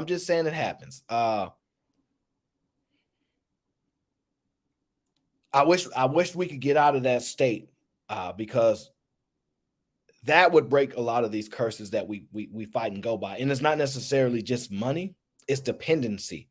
It's realizing that as long as I'm not dependent on that, I can evolve. That's the evolvement that I want to see. And I'm going to be honest with you. A lot of women are trying in the sense of they're not trying to close their legs, right? The things that get men into trouble is children primarily, right? Most men that you know are least productive are ones with children, right?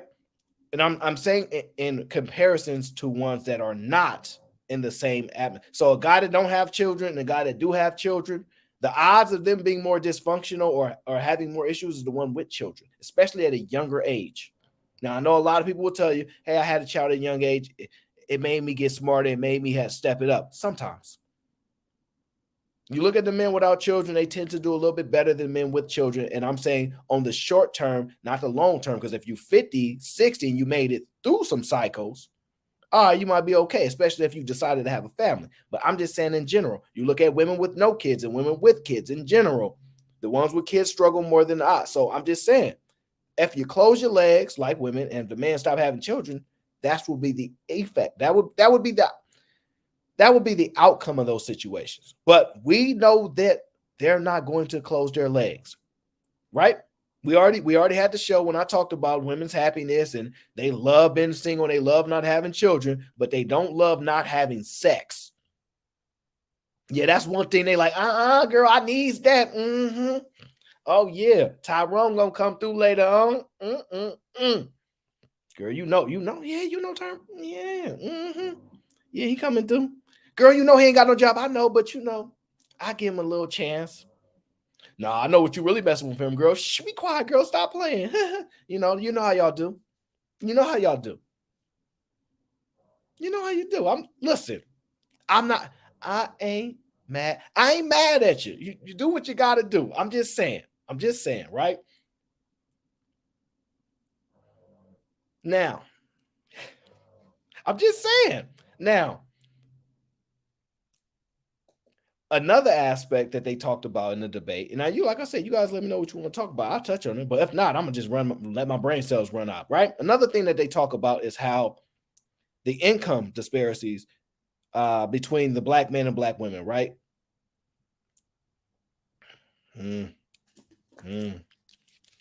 Yeah. And how women are closing the gap on income, right?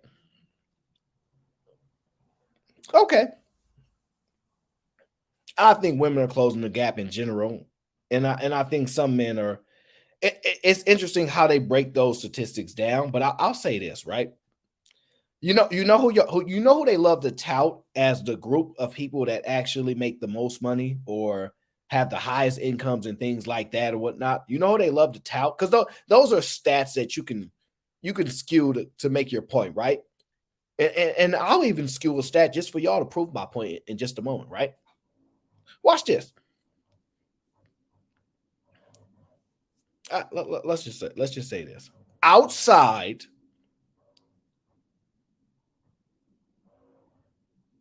outside. No, no, no. I'll dial it back. Let's talk about this first, and then I'll make that comparison, right? They talked about black men being in jail, right? They talk about black men being in jail, right? Yeah. It's Asian, CC, and we'll come back to that point in just a moment. But they talk about black men being in jail, right? And I don't know how many of them are in jail, a million or something like that, 2 million. I don't know the exact numbers, right? But they talk about them being in jail, right? And the thing about them being in jail, right? In my mind, I go, the thing that they like to talk about is rates, right? They don't talk about overall population in jail. They talk about rates, right? Break down crime in rates. What is the reason? What is the reason they break it down in rates instead of population? Do you know? Do you know? Do you know what's the reason they break it down in rates instead of population?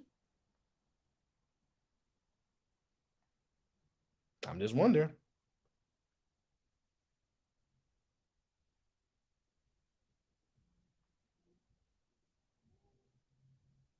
Mhm. Shout out my guy Alvin. Appreciate you. Let's just be honest. I'm gonna tell you why. Well, yeah, part of it's manipulation, but I'm gonna tell you why. When do I even have who can pull up the prison system population, right? Which group of people have more people in prison? Can somebody pull that up for me? I could do it, but it'll take from how we rocking out right now. So if someone can just drop that number in there and say which group is in prison the most.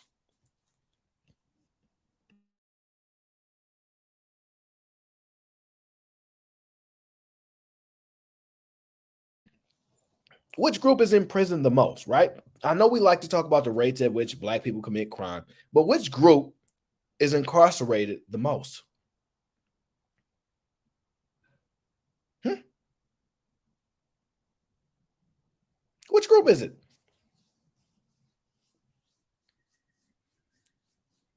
Yeah, I want the numbers. Drop them numbers. I don't want the rates right now because that'll skew the conversation for the way that they want to do it. And it's fine. And I'm gonna skew a point in just a moment as well, and you're gonna see why. So let me see what y'all said.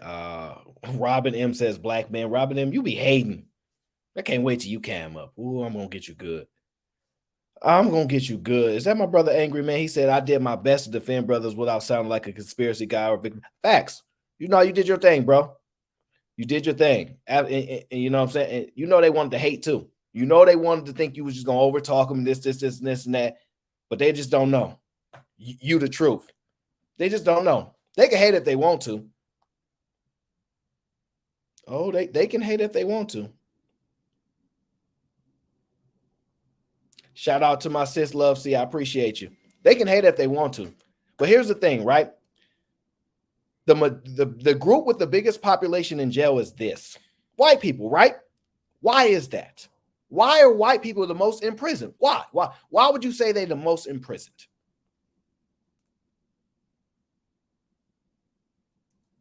Y'all would say they're the most in prison because why? There's more of them. There's more of them. There's more of them in prison, and that's the reason why, right? There's more of them in prison, and they're the most population. So that, yeah, there we go, larger population, right? And that's why they're in prison, right? Mm. So the statement in that is true. They are the majority according to all the statistics and whatever, and nobody could actually line up all these goddamn people and prove it. And some of us think it's a conspiracy, right? But let's just be honest. Let's just be honest. We accept for the most part that they're the biggest population, right? I concede it, sure. So it would make sense that the large amount of them would be in jail, right? So let's take that skewed view of it, because we all know there's other factors, but let's accept and take that skewed view and watch me skew something too. Now, yeah, shot Jordan, yeah, tell AngryMan, salute to him. You know, that show was crazy. He did his thing. We love to talk about that. Now, watch me talk about this. Which group of people have the highest incomes, right? Which group of people have the highest incomes, right? The skill set, but which group of people have the highest incomes? Y'all just said it a minute ago, the people that's making the money or whatnot. A skill stat, right? And that's just income, right? It's not necessarily wealth. It's not necessarily wealth, right? It's not necessarily wealth, right? Now, KGY says Asian. Now watch me skew a stat. Watch me masterfully skew a stat. Watch this out. If I take, let's just say we, if I take the top 1% of black men and the top 1% of Asian men, who has more money? Who has more money and who has more wealth? Don't worry, I'll wait.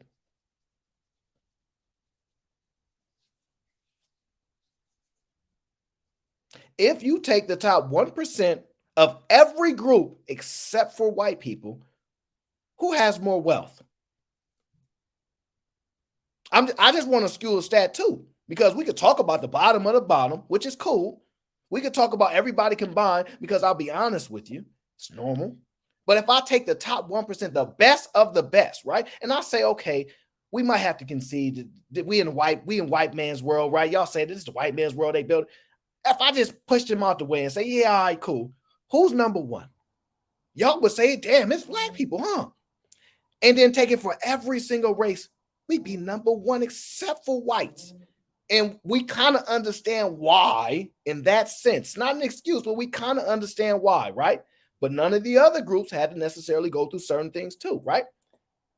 If we take the top 2% of black people in wealth, we'd be higher than everybody else. See, watch how I do this, and I'm going to masterfully do this, right? If you eliminate prison, populate people, black, all the people that's in prison in general, and they couldn't contribute to none of the numbers, none of the money, couldn't take away, none of the unemployment rates, and none of that, how much greater would the stats look for black people? If you said, I ain't going to take none of the ones in prison. Now, I'm not saying that's fair to take them out, but I'm saying we skewing stats, we skewing numbers. If you just say we not using none of the prison inmates to utilize these conversations, we can't use none of their incomes that's at zero to add to wealth. We can't use none of that. Just separate them all. Just start erasing them and then start to skew these stats. How would it look then? How would things look then? When you start to look at black men that have never been in jail. And I'm not saying you can't go to jail because anything happens. I'm just saying, never been to jail, don't have no felonies, no nothing, and just work. These numbers start to skew a lot. So the point that I'm making is you're looking at about 7% of the population when it comes to Asians, right? There's not a lot. Now, obviously, it's still phenomenal. I'm not knocking them. I rock with Asian people. Everybody know that. Some of the people I'm closest to are Asian, so I love them. It's nothing like that. But if it's a smaller group of y'all, right? It's easier to carry you when there's less and less. It becomes easier. Just does. Just becomes a little bit easier to carry. As the population starts to increase, what are the conversations that we have now? And be honest. Y'all hearing, dang, these Asian women getting a little ratchet too. Oh, these Asian women getting a little feminist too. These Asian women getting kind of heavy now. Just saying, as their population start to scale, you're going to start to see numbers drop. I'm just being honest with you. Now, I know y'all don't want to look at black men, black people in a good light, but I'm going to just be honest. Who's the richest Asian man in America? Somebody look that up for me. Y'all want the smoke? I'm with it. Who got it? Who's the richest Asian man in America? Now, somebody look it up. Just go ahead and do it for me. Go ahead. Y'all want to play? We're going to play. We're gonna play. Who is it? I never even thought about it, but I dare wonder who might it be. How much he worth? Now, somebody said Bruce Lee. Somebody said Bruce Lee. Now he might be.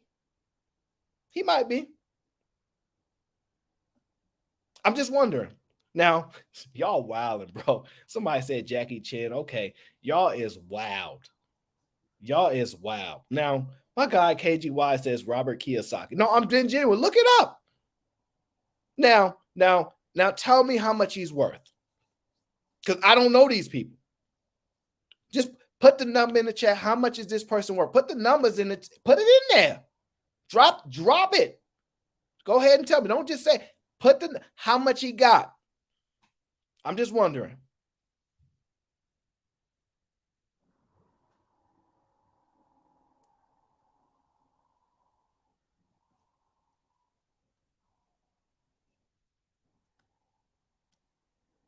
Now, I'm getting all type of numbers.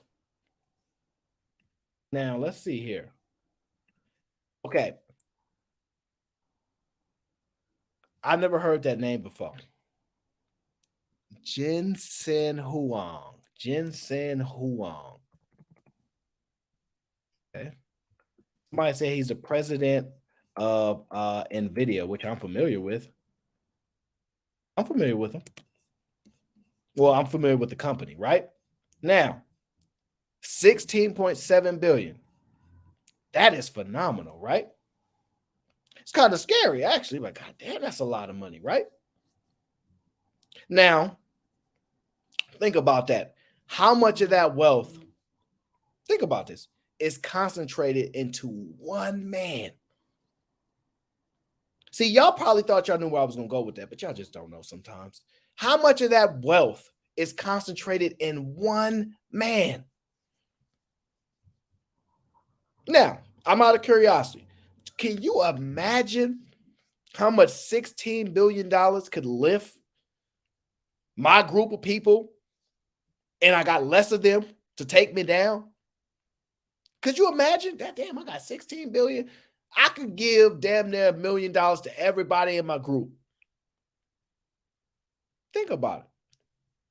Now, Lindsay, I don't want no non-Americans. This is about America. Most of these women ain't complaining about these so-called Africans or Nigerians or, South Africans, whatever. They're not complaining about them. They complaining about the black men in America. So I don't want to hear about people in other countries. Shout out to them, however they get their money. Salute. I ain't knocking them because that's what you're supposed to do. At least be a honest worker, a hard worker, and don't take from nobody else. That's my motto. I don't believe in taking from nobody else. I think that part is wrong, but I'm just being honest. Look at all that wealth concentrated in one man. Now, you want to see a scary part? Could you imagine if you guys found out who the second one was? The point of it is a lot of wealth is concentrated. It is. And we can skew numbers in all different type of ways, however we want to do it, right? But when we start to calculate for population and things like that, you will see fairly at any point that I want, I could make an argument that black men are doing pretty damn well. I could make an argument. Now, I still can't stop human beings from being human beings. I still can't stop women from being attracted to the type of men they're attracted to because they have an ability to say, well, I didn't know no better. Well, you never know. So I can't stop that, but I can tell you this.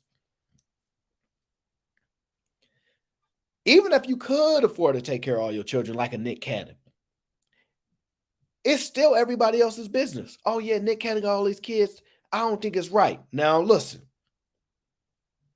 I wish you would stand on it and go up to a woman that got 9 kids and let her know, I don't appreciate that. I don't appreciate you having 9 kids by 6 different baby daddies. You make us look bad. I wish y'all would tell her that. Let me guess, you're not going to tell her that. You're going to say what most of y'all women say to me, especially Q. These women don't listen. They ain't worried about shame. Y'all y'all wouldn't care a damn thing, but you gonna worry about a man that got all this money that most of the times y'all say you can't even afford to have these kids, and he can. The next argument is, well, he not going to be able to go to their baseball games and stuff like that and be there for him every day. Let me give y'all a secret. Let me give y'all a secret, and y'all not necessarily going to like it. Let me give y'all a secret, right? Y'all want to talk about the things that women have to sacrifice. The large majority of great, phenomenal, successful men lose family because the sacrifices that they made for things that are bigger than them. Yes, they benefited financially, but since y'all don't care about the finances, right? They lose their family. They actually lose time with family because you know why? All these great men belong to everybody else. Elon Musk belonged to me. He belonged to this person. He belonged to all us. We all get to borrow Elon Musk. So when he got to look at his kid, yeah, I got to go do something. I got to go run a company. I got to go employ people. I got to go do some things. And I don't employ just myself. I ain't the number one self-employment business. I ain't the only worker in my business, okay? I ain't got a hair salon where I'm the only hair salon stylist. I got a whole lot of stuff to do. Now, I'm just being honest. That's how it works for men. That's how it works for them. They have to lose for others to gain. You guys look at the financial aspect and go, wait, look at all that money he got. He wouldn't be doing it if there wasn't no money involved. It's a lot of people that do a lot of amazing things that ain't no money involved. But the point of it is, what they do with that money, they donate almost a whole lot of that money to charity. Whether you think you could determine what charity they spend their money on or not, I should be able to determine if you buy one of them goddamn Gucci purses or them Chanel purses, things like that. But I bet y'all wouldn't want me policing y'all money. Y'all number one police of policing money. Number one. Why they spending their money on this? If I looked at your bank account, I do be looking at bank. If I looked at your bank account, I could find tons of things you shouldn't be spending your money on. The point of it is this. Men lose families. That's part about their sacrifice. I don't know what world y'all live in where you think you can become a phenomenal great mom and a phenomenal great mom CEO. I know y'all think y'all can do these things because y'all seen somebody else possibly do it, but they damn sure don't do it alone. They damn sure don't do it alone. So the same way how Mr. Destiny was saying, well, these men still need someone to watch their kids. What the hell you think happening with these CEO women? Let me guess. They showed you a episode of a woman holding her baby while she was doing some other part of her business, typing on the computer, making money. That's what they showed you? No, if you want to be a great woman, you lose family too. And y'all learning that. I think y'all, I wouldn't even necessarily say it's great, but argumentatively, in order to be great, you lose your family. That's why y'all not having kids. Y'all see y'all kids is the reason why y'all ain't got a bag. That's what y'all see. And then y'all saying, I need a man that can help me, right? Why? Why do you see a man that you need? Because you can't do it by yourself, but you lose something. All those great men, when they go through divorces, the kids, they go to the mom. Why? Well, you know why.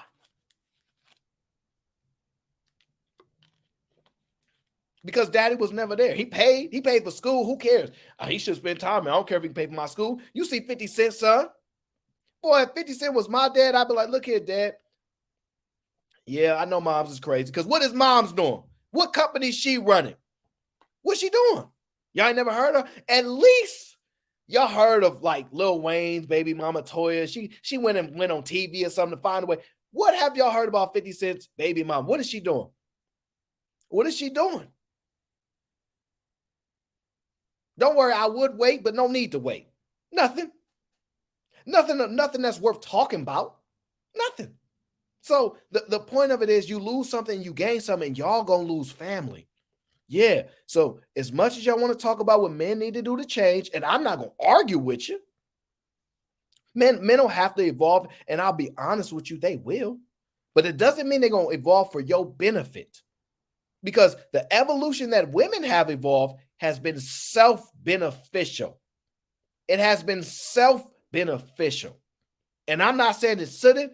I'm just identifying it. It's being self-beneficial, right? So when the men evolve, you thinking it's going to be us beneficial, like power couples, because y'all got this power couple dynamic all in y'all head. Y'all have these dynamics all in y'all head, right?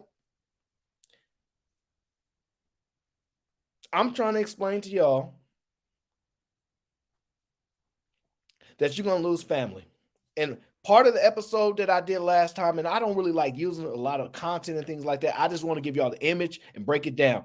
A lot of these women that are having children by themselves are starting to be older women. Why? Sometimes they actually doing well financially, and they think the money in lieu of a man, because y'all tie men to finances, which is cool. Y'all have y'all prerogative. Y'all think that's going to be enough. Otherwise, why would those women do it?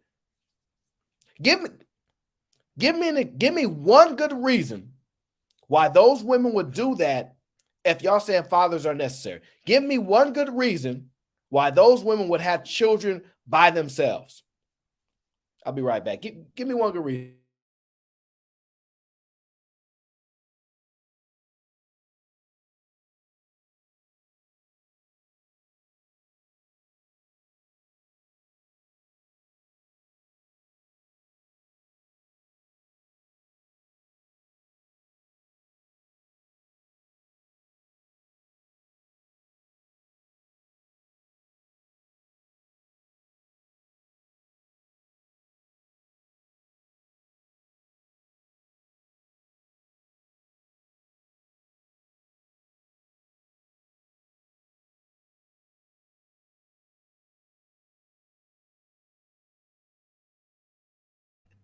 Let's see what you came up with.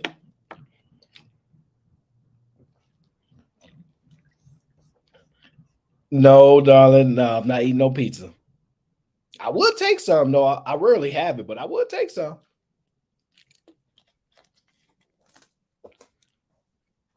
This is the point. You're going to lose your family. And when the men do evolve, it doesn't mean it's going to be beneficial for you. I'm not saying that it won't, but it doesn't mean that it will. You guys have to be understanding of that. As difficult as it is, as frustrating as it can be, you have to be understanding of that.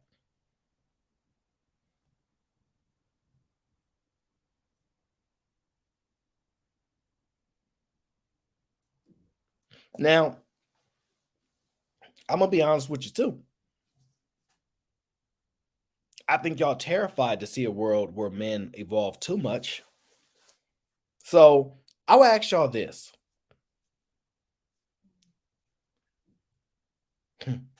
We talk a lot about modern women, right? What is a modern man that y'all desire, right? Because you can't ask for evolution and then stay traditional. We understand that, right? Y'all not traditional women. Y'all doing more amazing things than ever. Fine. What is a modern man of value to women?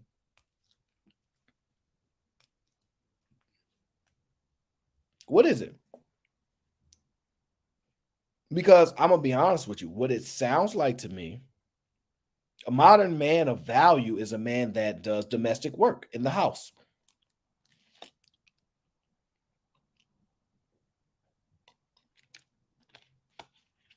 And I'm gonna be perfectly honest with you. You think you be honest. You really think men gonna evolve that much? Oh my God, how it says pay 100% of the bills. Really? That's what they think a modern man is? Somebody that pay 100% of the bills? Maybe he is. You know, the craziest thing, I already just the Sosa, we put things in specifics there. A great life partner can mean anything.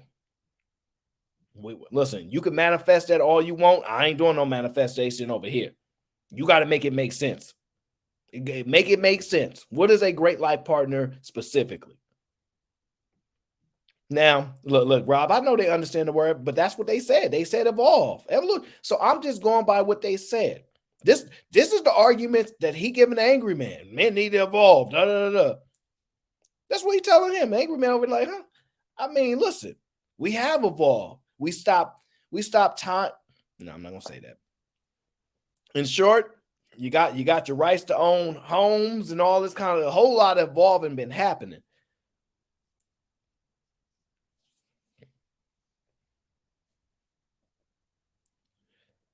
I think the key is this. I think the key is this. It's extremely difficult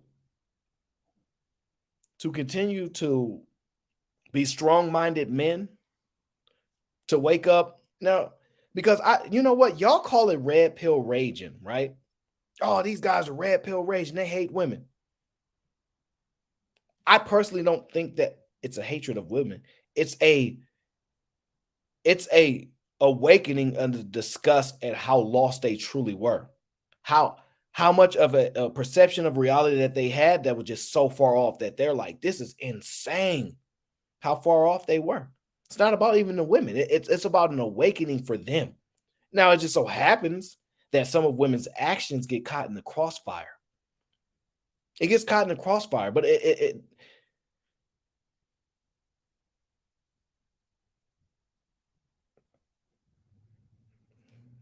so CC says a modern man understands women's nature. So let me guess. Y'all have this thing about men being understanding and caring, right?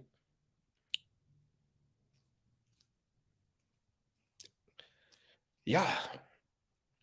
The only thing I want to hear from women,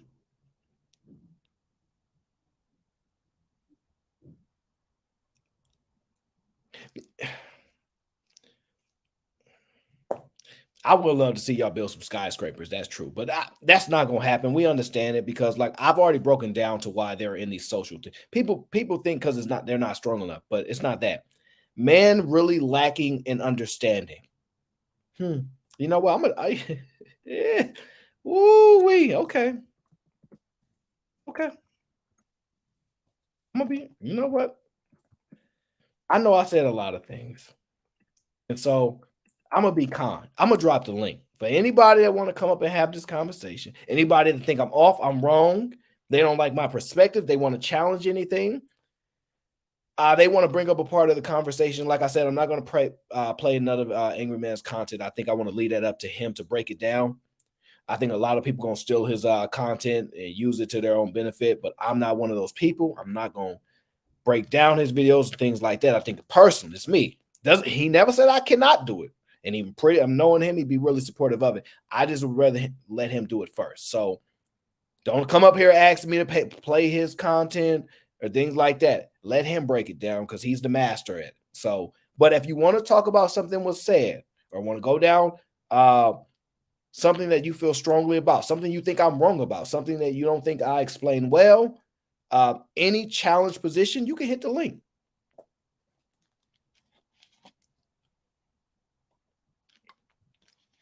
If you want to have a dialogue about why things you think are not evolving, changing, etc., you hit the link for that.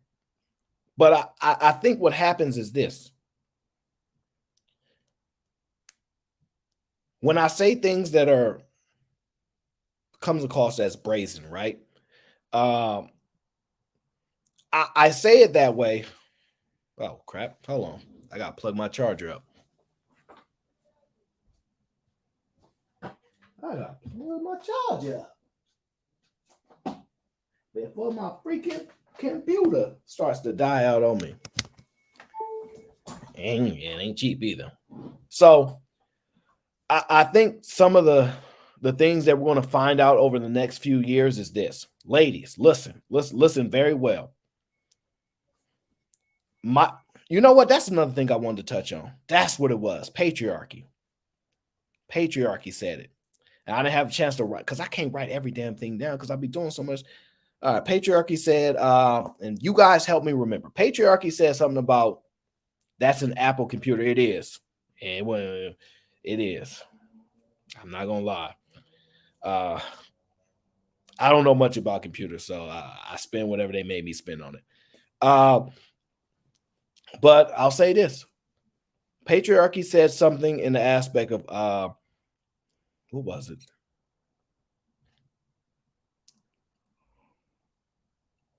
Oh, men and women have become competition, right? And I want to understand, how is it possible that the competition can stop if women are in a position to compete? I want you to genuinely understand what that means. How is it possible if women are put in a position to compete that they can then stop competing?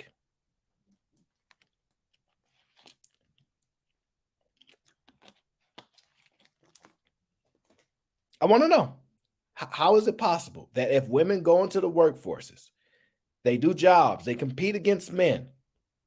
Well, I'll say this. The only way that is possible, and this is what you really guys really need to take away from this. The only way it's possible to compete is if you unify families. Now, I'm gonna be honest with you. I personally do not think marriages are going backwards to how they used to be, because laws are evolving to where you can get certain benefits without being married, and that will continue to evolve, right? That will continue to evolve. There used to be things you could not do unless you was married, and you're seeing that evolve. So the only, because I believe from what I've studied and what I know is that people competed with families. They competed with last names. That's why AL get in here and be like, I ain't getting married unless we having to combine the family. I want to be the Fords. What was the other name? Fords. He said the Fords, the Rothschilds, the Rockefellers. He said all those names, right?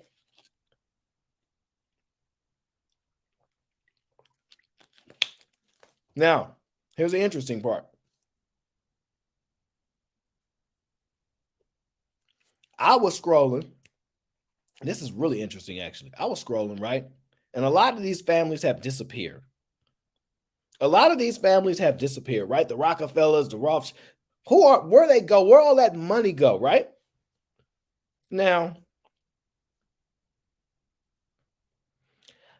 I was scrolling now, and I saw, now the brace yourselves, black women, brace yourselves.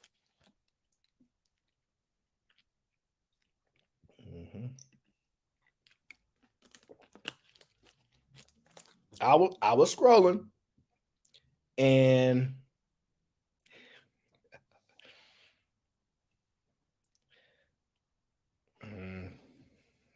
one moment, one moment.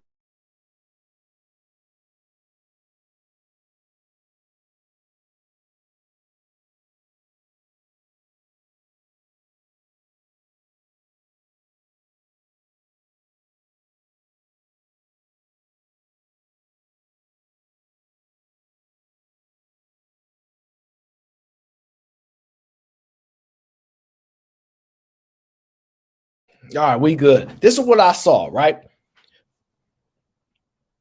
I was scrolling, I saw Paris Hilton, and me personally, my Paris Hilton look kind of good still. Now I know she got money. I know she got money, and she could pay and keep herself up, right? Yeah, I know about the Koch family.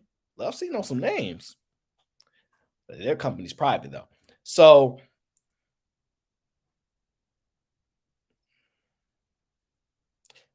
one thing I noticed was this. Well, one, Paris Hilton ended up getting married even after that video. That's one. Which made me think, yeah, you can say the Hiltons now, which made me think one, them last names is powerful. But this is what hit me even more, right? And Angry Man might actually, he may know this, knowing him. I said, that Paris Hilton, you still look kind of good. Maybe it's the makeup. I don't know. Maybe I'm tripping. That's why I was thinking to myself. Maybe I'm tripping. Maybe she on the makeup or something. I don't know. They all be tricking you on the damn Instagram, right? Or whatever it was. I looked up her sister, who's the less popular, less famous, less known one, probably less attractive one, right? And I pull up her profile, and what did it say? As a matter of fact, I want one of y'all to do it. Somebody pull up their Instagram right now. Just do it for me. Just do it for me. And look up Nikki Hilton. Now, she's the one that's less known. She's the one that's probably the more modest one. The one that people don't know who she's been with and things like that. Even if she has, we don't know of it. What's that name say? Rothschild. Ding, ding, ding, ding, ding, ding, ding, ding, ding, ding, ding, ding. Interesting, right? Because if y'all know anything about the history of that name, y'all would know most of these people invisible. We don't know where they at.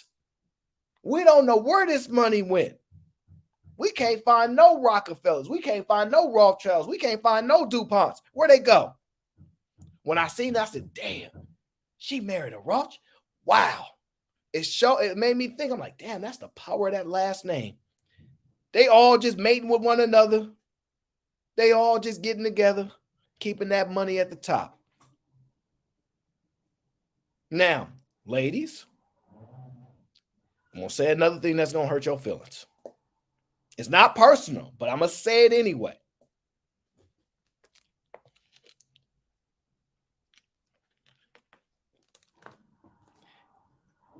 If you know your value, and if you're as valuable as you say you are, you should only be reproducing with men with money. Men that have showed the ability to do what's necessary. Now, I'm not saying the only thing about a man is money, but I'm saying that's the thing y'all complain the most about. It's the thing y'all. So y'all, if y'all as valuable as y'all say y'all can't be making babies with people that ain't got a last name like that.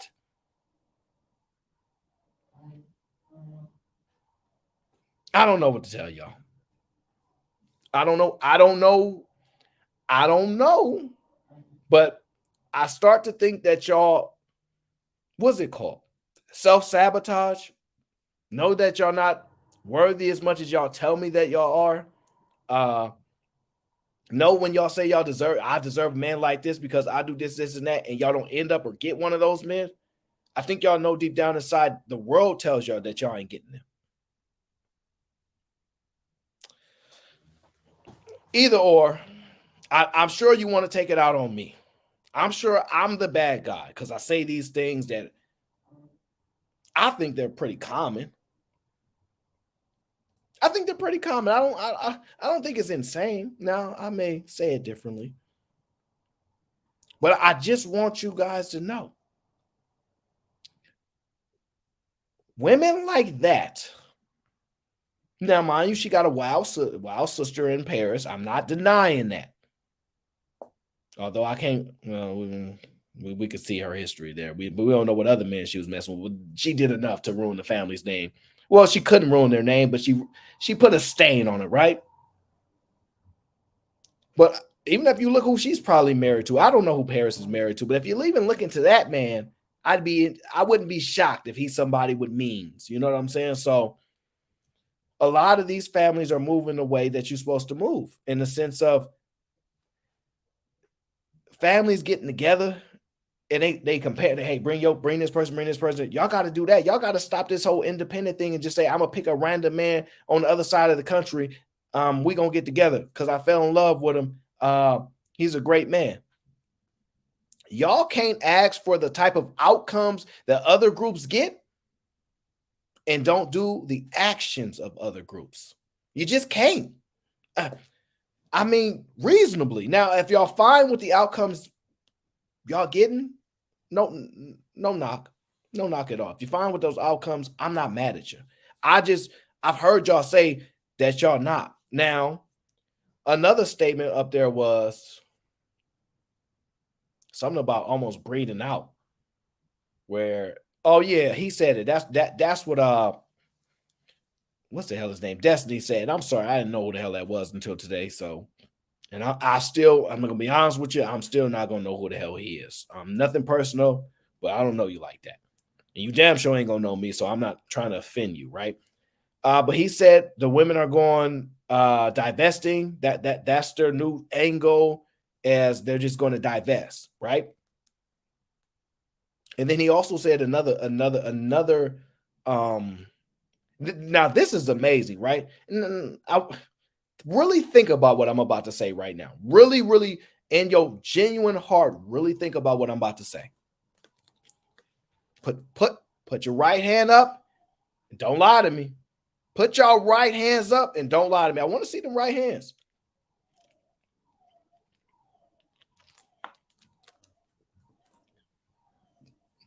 Now, he said this: Black women desirability is as low as Asian man's desirability, right?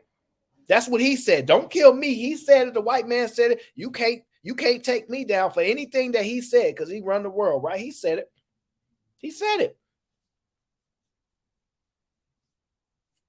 And what I've heard y'all say is this: the reason why all these other groups of people feel that way is because y'all black men be dragging us down. Y'all black men be saying the worst of us, and that's why they look at it like that. That's why they look at us like that, because the black man is destroying us. Isn't that what y'all say?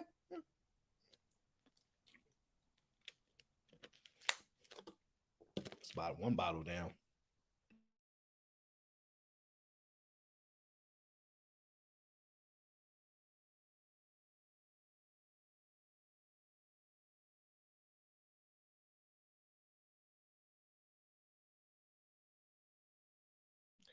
Now, if that's the case, now I know I was on mute. I caught myself. So don't y'all say I'm on mute in the chat. Okay, y'all probably a little behind. Let me say this. If that's the case, if black men are the reason, they done said all these things, right? They look at it like this: a black man said this stuff. How come we can't say good things and they take that? Because black men, we say a whole lot of good things about ourselves. We actually almost never really want to talk bad about ourselves. How come they not running with that? If black men got that much power, and when we say we innocent and they lying on us and all these things, how come they said, Cap? I'm just wondering, do black men really have that much power and influence over media and imagery that we could really drown y'all name like that? And listen, anybody can come up if y'all hit the link if y'all want to. I genuinely want to know. Do we really have that kind of power? Because I'm gonna be candid with y'all. If that's the case, if black men have that kind of power, and let's be honest, they don't have none of the media, right? They don't have none of the media, right? If they got that kind of power, woo-wee. I gotta figure out how we use that power for good. I gotta figure out how we do that. Because I'm gonna be candid with y'all. I personally think what happens is they see y'all. They don't just come, they don't walk up to me and be like, hey, bro, hey, what's up? How are the black women, bro? Are they all they cooked up to be? And I go, hell no, you don't want none of these black women. They only. Now, y'all presuming that's how the conversation go. But I'm going to tell y'all the truth. See, we go to work and, sometimes we get hit on by a snow bunny. We get hit on by chicks from other races and they be like, you ain't really that bad. I know they be making it seem like y'all black people that bad, but I kind of like y'all. There's a reason why they keep dropping their panties when they see a black man. You can call it the charm, the swag, the energy, whatever you want, but they like it. They do. We don't say nothing bad about y'all. They come to us and they say this. And I'm just being honest with y'all. Do not kill the messenger. You better not goddamn kill this messenger. Just what they say to me. I've heard it. Shout out to Point 5. This is what they say to me. How do you deal with them? They say this to me, and mind you, I am one of the most approachable, and I mean physically,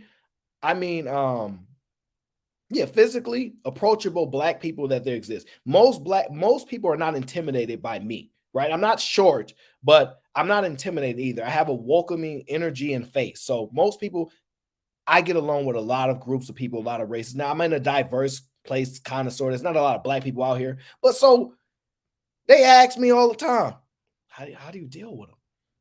And they say it politely, the attitude. I'm like, shh. You say that too loud, they might jump us. You say that too loud and black girl hear you, they might jump us both. I might get hit just for talking to you. That's what they do. This is what white people do to me. This is what Asian people do to me. They ask me, how? Now, I'm going to be honest with you. Now, you know what the key is? What is my response?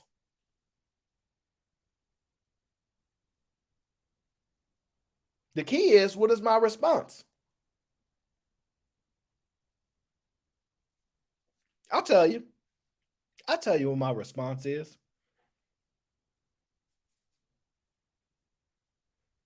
They're not that bad, bro. They're not that bad. That's just, I mean, it's some crazy ones. This is my actual response. They're not that bad. It's some crazy ones, though. I ain't gonna hold you. Some crazy ones, but you can find a good one. You can find good ones. They look at me and they go, I don't know. Oh, not the ones I done seen. That's what they say. I don't have to tear nobody down. I'm just being honest. That's what they say. Now, listen. If you don't believe me, right? Let me ask y'all this. How many ratchet black women can actually get a man that's on that pay scale that y'all was talking about? And I'm saying interracially, because black people, we gonna deal with our crazy black women, no doubt. The ones that are crazy, we still gonna deal with them because they got other things. We know how to deal with them. We got a special connection. So not them. Interracially, whenever I see a black girl dealing with an Asian guy,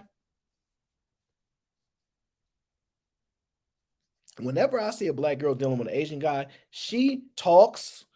Now, mind you, and I mean tonality, right? In the sense of when y'all say you act white, she has one of those voices. Yeah, oh my God. And how is so much? Very calm, polite. And I'm not saying black women are not. I'm just saying that type of demeanor, that type of attitude, that type of tone typically be the case. Now, I'm not saying they don't find black women attractive, because you'll be an idiot not to. Have you seen black women? Yeah, I understand. Now, and I would argue personally that I think overall that black women are the finest women aesthetically on the planet. Overall, I don't think individually. I think I individually can find a bunch of women from every group and say, oh, that's a fine Filipino. She just as fine as any black girl I've seen her. This just fine. Overall, in general, I would say if I had to do it, black women are. But I'm just saying in that aspect. Don't mean you can't find ones that is just as good in individuals, like 1 out of 20. I'm just being honest. So why do y'all think it's us telling them that y'all got attitude and they gonna believe us? We be telling them that we hard worker, we work hard. They ain't giving us no job. They not listening to us. Oh yeah, they listen to the black man tear black women down and they go off of that. If that's the case, well, we done said a whole lot of stuff they ain't never listening to. Why they listen to that? Because it's what they see. It's what y'all see. It's what you women see other women do. When you go, damn, she making us look bad. Oh, they won't listen to me. Oh, I can't tell women nothing. Ain't no accountability with women. They see the same thing you see. Don't blame it on black men and say we tearing you down. Don't say we be the ones talking bad about you. Don't say it's us.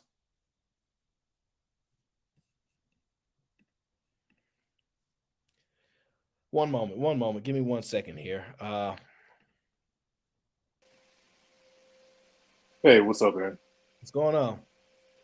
So earlier you had asked like how we as black people, how we have that power in the first place. If you look at it, testosterone, it's been dropping year over year, right? Correct. Like, would you say we're less or more masculine than like previous generations? The argument now is definitely less because of levels and things like that. I don't know what it's 100% attributed to, but it'd be less masculine now. All right. So then if you look at evolutionary biology, then from most perspectives, men, we still have the instinct to be masculine. So any other group that wants to be masculine, they'll probably emulate the most masculine elements of any environment. So if you look at like blacks, at least our culture being propagated throughout the world, what's being sent out is the most masculine, realist, raw image of us possible, right? So then if you look at the groups that are mainly listening to rap in the first place in other countries, even as far flung as like Indonesia, right? With like Rich Brian or Joji or whatever, or like other rappers, even in like South Korea and stuff like that, it's mainly the demographics of men that Alex, your sound went out, brother. like Well, PragerU, or you look at the Daily Wire. It seems disingenuous, or like Steven Crowder is a perfect example. It's disingenuous the way they portray themselves as masculine because it seems as though they're putting on a farce. Like it's not really their lived experience. You know what I mean? So for the most part, our image is being propagated because yeah, it sells, but also it's the most masculine. And other groups, whenever they try, co-opting it for their thing, it comes off as disingenuous. no, I can see that. I can see that. Yeah, and then the other thing that AngryMan said that I found interesting was if you look at it like women, they carry the culture. Like if there's a joke that Chris Rock said, right? Like if women said we're only gonna fuck astronauts, excuse my French. If we're only gonna have sex with astronauts, every black man out there would be pressed to become an astronaut. So women, they're the ones who decide the culture. Men, we're the ones who decide how society runs, discipline, order, those type of things. So now you have not just black men, men in general, but blacks were the canaries in the coal mine. You have all these black men who are marrying out. Our kids are going to be black regardless of whichever race we make them with, whether it's Africans, Asians, Europeans, whatever, right? South Americans, doesn't matter. Like our kids, regardless, are going to be black. They're not going to carry over black culture. So that's where AngryMan had that conversation with Patriarchy after Destiny had left, where he's like, yo, the culture is just going to die. It's just going to die off because the women are the ones that drive it. And we're not feeding into the negative elements and the stereotypes of the culture anymore. So, yeah, but I think that we're still getting together at enough rates at which we're producing. And because I don't see traditional relationships, even though right now we're stagnated into that belief that it will work, I think slowly evolving, people will have to learn how that is no longer going to be a normalized family dynamic. It's not going to be nuclear families the way it used to be. What it's going to be is people moving around, women moving around, men moving around, children not necessarily in the most stable homes, although that might not be the only way that they will learn or progress in the future. They will evolve to adjust to a new style of environment because I just don't see conventional families going back to the way they are now that women have experienced the workforce. They're experiencing money. They're experiencing some form of power because you're seeing a lot of men get canceled. And then you'll see women do similar actions, like, well, let's just say at Cardi B, right? She'll tell exactly what she did, the exact crime she did, and people will say this. She'll tell the exact crime that she did, and people will say this. I see you, Lindsay. You're on. I just haven't. Crime that she did, and people. Yeah, I could see that. My whole thing is I like looking at other cultures too on how they evolved over the years, I guess, to like compensate for cultural shifts. So not to make this too long, but if you look at the Romanians, right? Like every time there's a warlord or dictator type dude, like the Ottomans, the Nazis, the commies, they all went in and then they fucked up their. Are we allowed to curse on the stream or is it? You can. Yeah, I okay. mean, I don't Yeah. do it, but Yeah, I understand. Yeah, every time like some sort of foreign country or entity or whatever came in, they dominated them, they fucked up the elites, and then they co-opted their elites to then push their image of society onto the rest of the people. Whether it was Nazis, commies, the Turks, right, with like Dracula or Vlad Tepes, they're fighting them off. They all fought them off. So if you talk to the average Romanian, their perception on the ground is like, hey, our elites, they're pussies. Like they can't stand up to any outside force that invades, but then all they do is just suppress the people. So then their mentality has evolved to suit that. You know what I mean? They don't really respect their elites or anything else, right? Whereas if you look at like Singapore for their culture, they have like mainly Indians, Chinese, and Malaysians. So like every, I think it's like 34 or 54 years, every political party, if that had like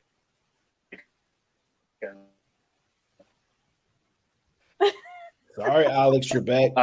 Indian president The in the heavens are last blocking your like audio. 34, Yeah, sorry, 54 Alex. years, they can only pick Indian candidates. So like that's how they evolve.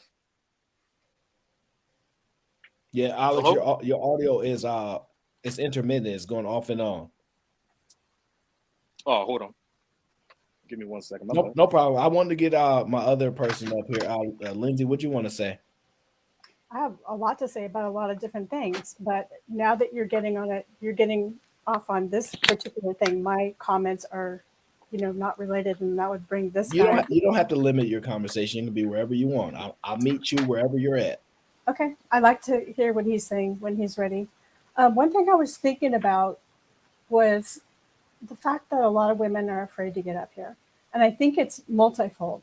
Of course, they've one is that often they feel like they're being attacked, right? Because you say things like, "Well, women are having all these kids and they're picking, men that are rich instead of these average-looking good guys," and there are a lot of down kind of negative things.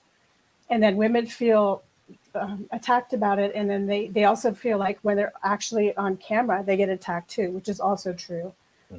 We each have our looks torn apart, no matter whether you're male or female. Every time you get up here, and it does take balls. You try. I just close out the whole comment section, and I try not to look at it because I think it's what I want to do is get across my point, and not, be judged on the fact that I'm white or that I look this way or that way or look like shit or whatever. I don't need to hear that. So, in terms of getting women on camera more and up here on on the panel to speak, I think we could be more welcoming in these shows. Instead of feeling like they are attacked, women could feel like, okay, we're going to discuss this. Aaron's not necessarily right or wrong. Aaron has a strong opinion. Aaron's making points. Aaron's giving solid examples. Aaron's really making sense. But here's where I'm coming from. And they need to come on and say, this is what I'm thinking. Here's my points. Here's the proof that I have. Or just say, yeah, I see what you're saying in a way, but also we're idiosyncratic individuals and we don't want to all be pigeonholed in this. And there's so much to say. Why people can't get up here and say it? Why only men can? I think those are a couple of reasons that I just named. So at least I can't be kicked off of this one only by you, but not by $20 bill. So thank you for that.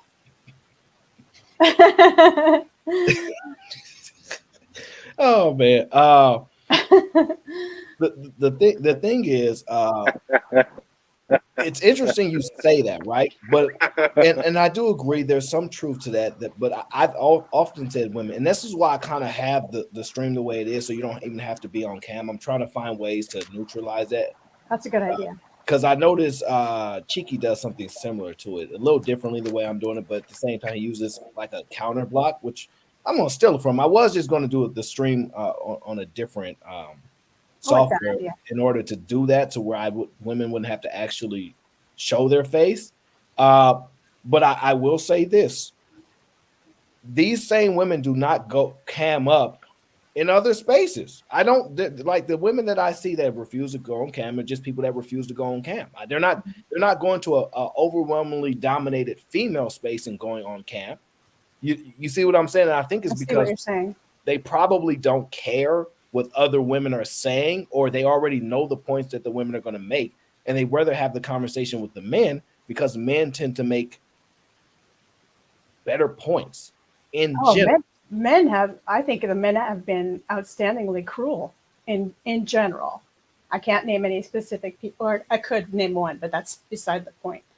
And it is very daunting to get up here. So I love the idea of just letting people, here's what I'm saying to you. It doesn't matter what I look like, or if you think I'm ugly or white or this. I'm going to speak, on behalf of women, for example. That's my goal here. And I probably would be braver and feel more comfortable if I could get up there and not have to be subjected to scrutiny on, my face and my body like I have before. But then again, you have to be kind of in the mindset, and ladies and everybody here knows this. It doesn't, what other people say, foundationally, you know who you are. You know who you are inside. And to have somebody else try to take the value away from you by saying you're ugly or you're this or you're that or you don't speak for me, it's just going to get in the way. That's secondary to the message that you have. You have to not care. Do I care? Yes. I'm a typical chick. I care how I look and what people say. I'm not going to, yes, we very much do. There's reasons for that as well, which we could go into. But I think I'm done talking about that. I just wish that there's like 5 to 7 women that I see repeatedly in the rooms, like Cheeky's room, Fight Club, also Jay Prince's room.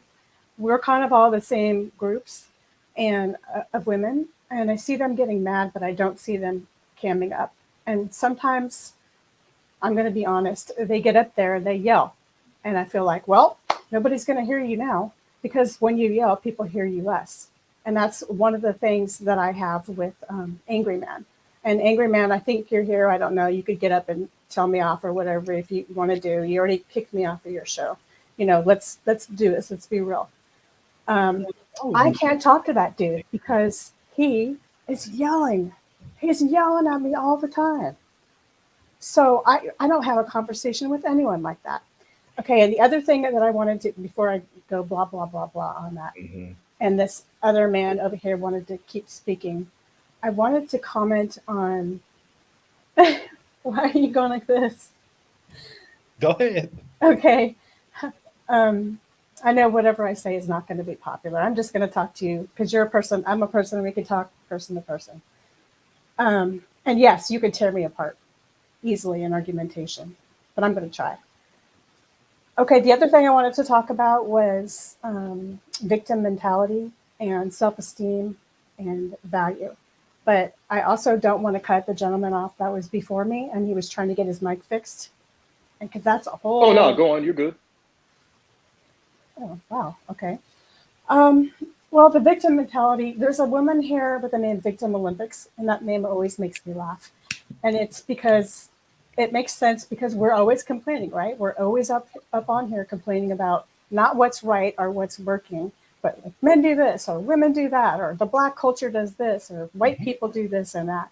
Rarely do we come up with ideas. Instead, it's always this, oh, excuse me. Rarely do we all come up with ideas to solve these problems. It's not. So I overwhelmingly. I actually come up with solutions all the time. Did Here you we just go. sit up? Did you just sit up here and accuse me of something? I seem to have no problem having conversations. I will have no problem with hanging people, up on this with panel people. if you just I respect mean, it. that's fine. You But can. let's talk. Okay. You can, but you can't expect. Here's Don't yell what the problem is. I'd like The problem to expand more on is you perpetually want to be treated as equals, but you perpetually want your ass kissed. straw man. You want because you're everyone. telling me You what I want think, every. Wait, and I I'm didn't not say that. finished. I'm not finished Trust talking. me. In fact, the value thing that I was I'm talking not about has finished a lot to do with talking. this. I'm not finished talking. Okay, I go. get on camera. I get on camera every day, and I get ridiculed every day about Yes. my looks, about my weight, about everything. But you know what I do?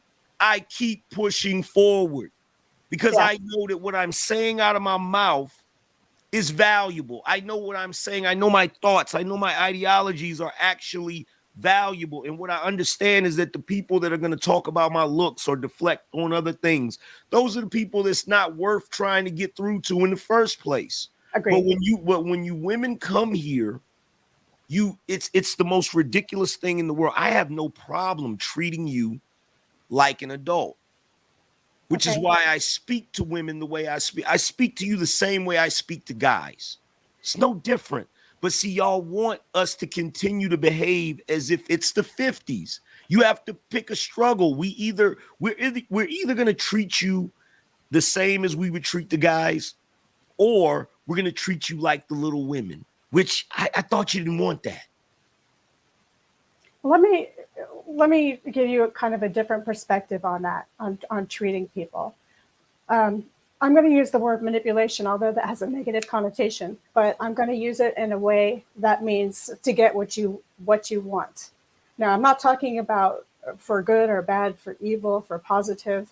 I'm saying that in order to get what I want, let's say I want a sandwich from Aaron. I'm going to treat him a certain way. I'm going to, excuse me, I'm going to treat him, okay, he hates me, no sandwich. I'm going to treat him a certain way when he's working. Say he works at Subway. I'm going to be polite. I'm going to be concise. I'm going to say exactly what I want. Now, and then maybe I'll go outside and there's this homeless man asking me for money.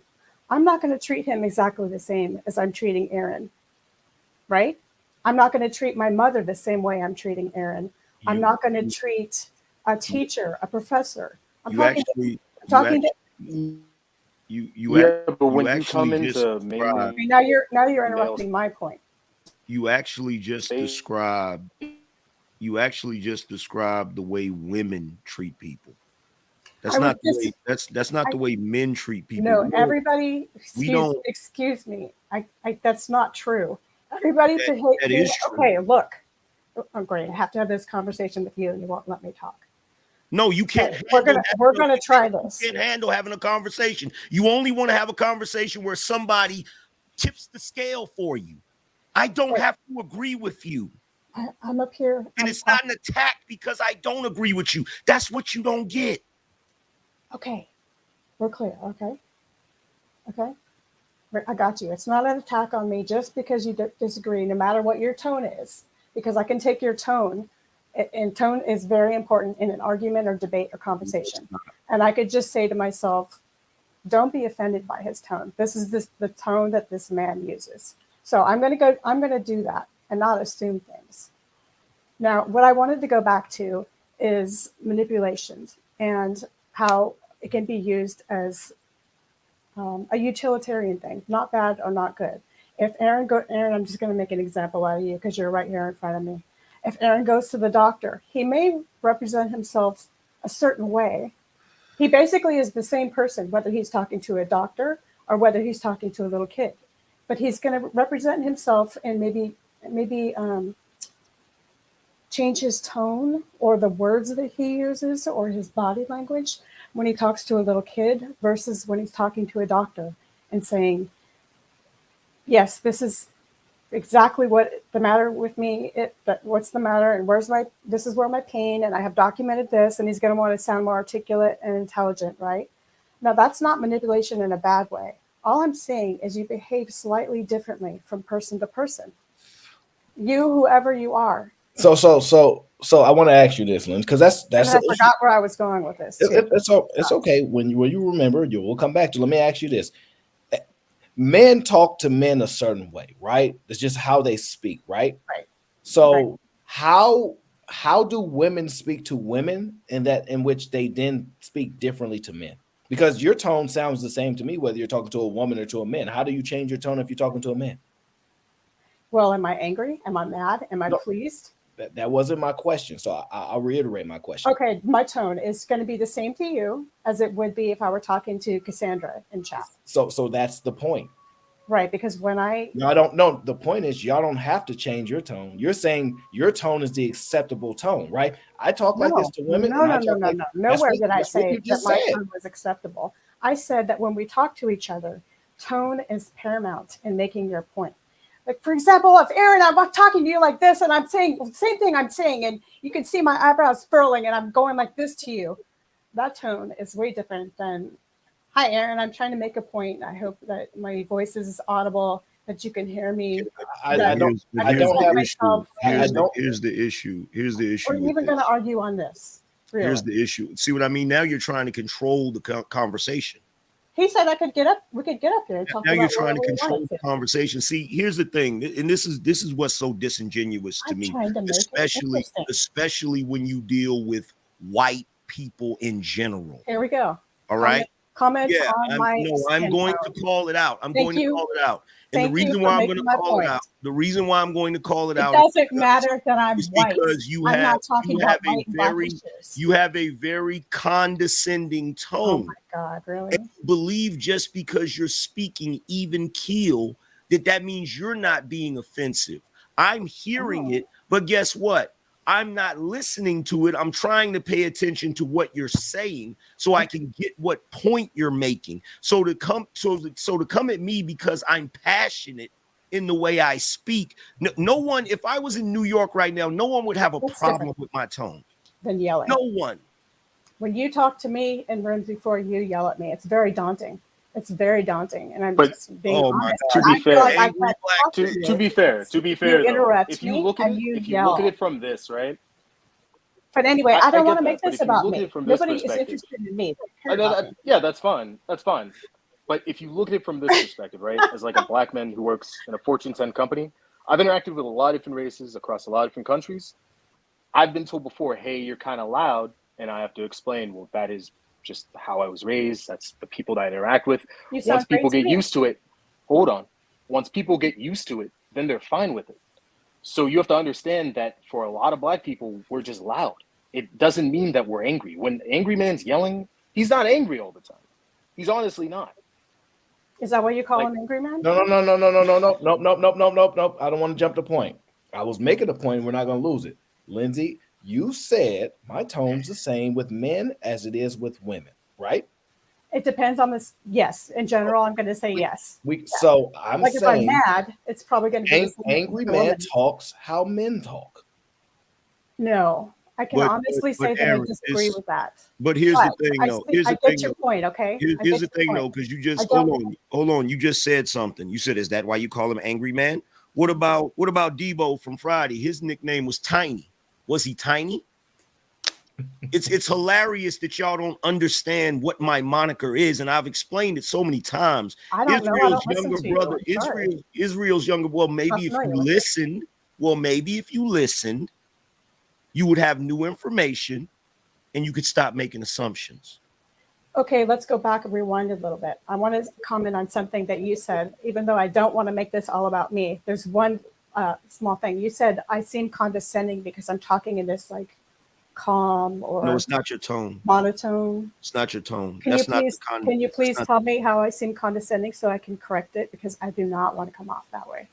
Because what you're doing is you're coming into a space where you want to be taken seriously, correct? Sure. Yes. Okay, so you're coming into a space where you want to be taken seriously, and the only problem is the space is predominantly male, and whenever a woman comes into a predominantly male space, she has to be able to hold her own without asking for special consideration. But the very first thing you did is you're asking for special consideration. You're saying, well, the reason why I'm not going to get on camera, or the reason why I'm not going to do this is because people are going to be cruel. Well, the world is cruel. No, I hate I'm to on tell you. camera. I hate Yes. I hate to tell you, but the world is cruel. Okay. Yes. So Yes. when you're coming into a space, this is why back in the day when we were children, the girls that really hung out with the boys were viewed as tomboys because they could hang with us. They could ride bikes with us. They could play, they could do the same stuff. Now, if we saw a girl that could throw a baseball, we was like, oh, that's awesome, because she doesn't throw like a girl. It's the same thing in the arena of intellectual discussion. We men will respect a woman if she comes with a serious intellectual discussion. But if you come into the discussion already asking for privilege, you're making everybody's point before you even open your mouth. What is the privilege I've asked for, please? So I'll answer it. I'll answer it. So in short, it's like this. Let's take it for example. There's a basketball court, and then there's a dollhouse, right? Women are going up to the basketball court saying, hey, when I'm at my dollhouse, we normally operate like this. Do you think I can come into the basketball court and operate in my dollhouse style? The answer is no.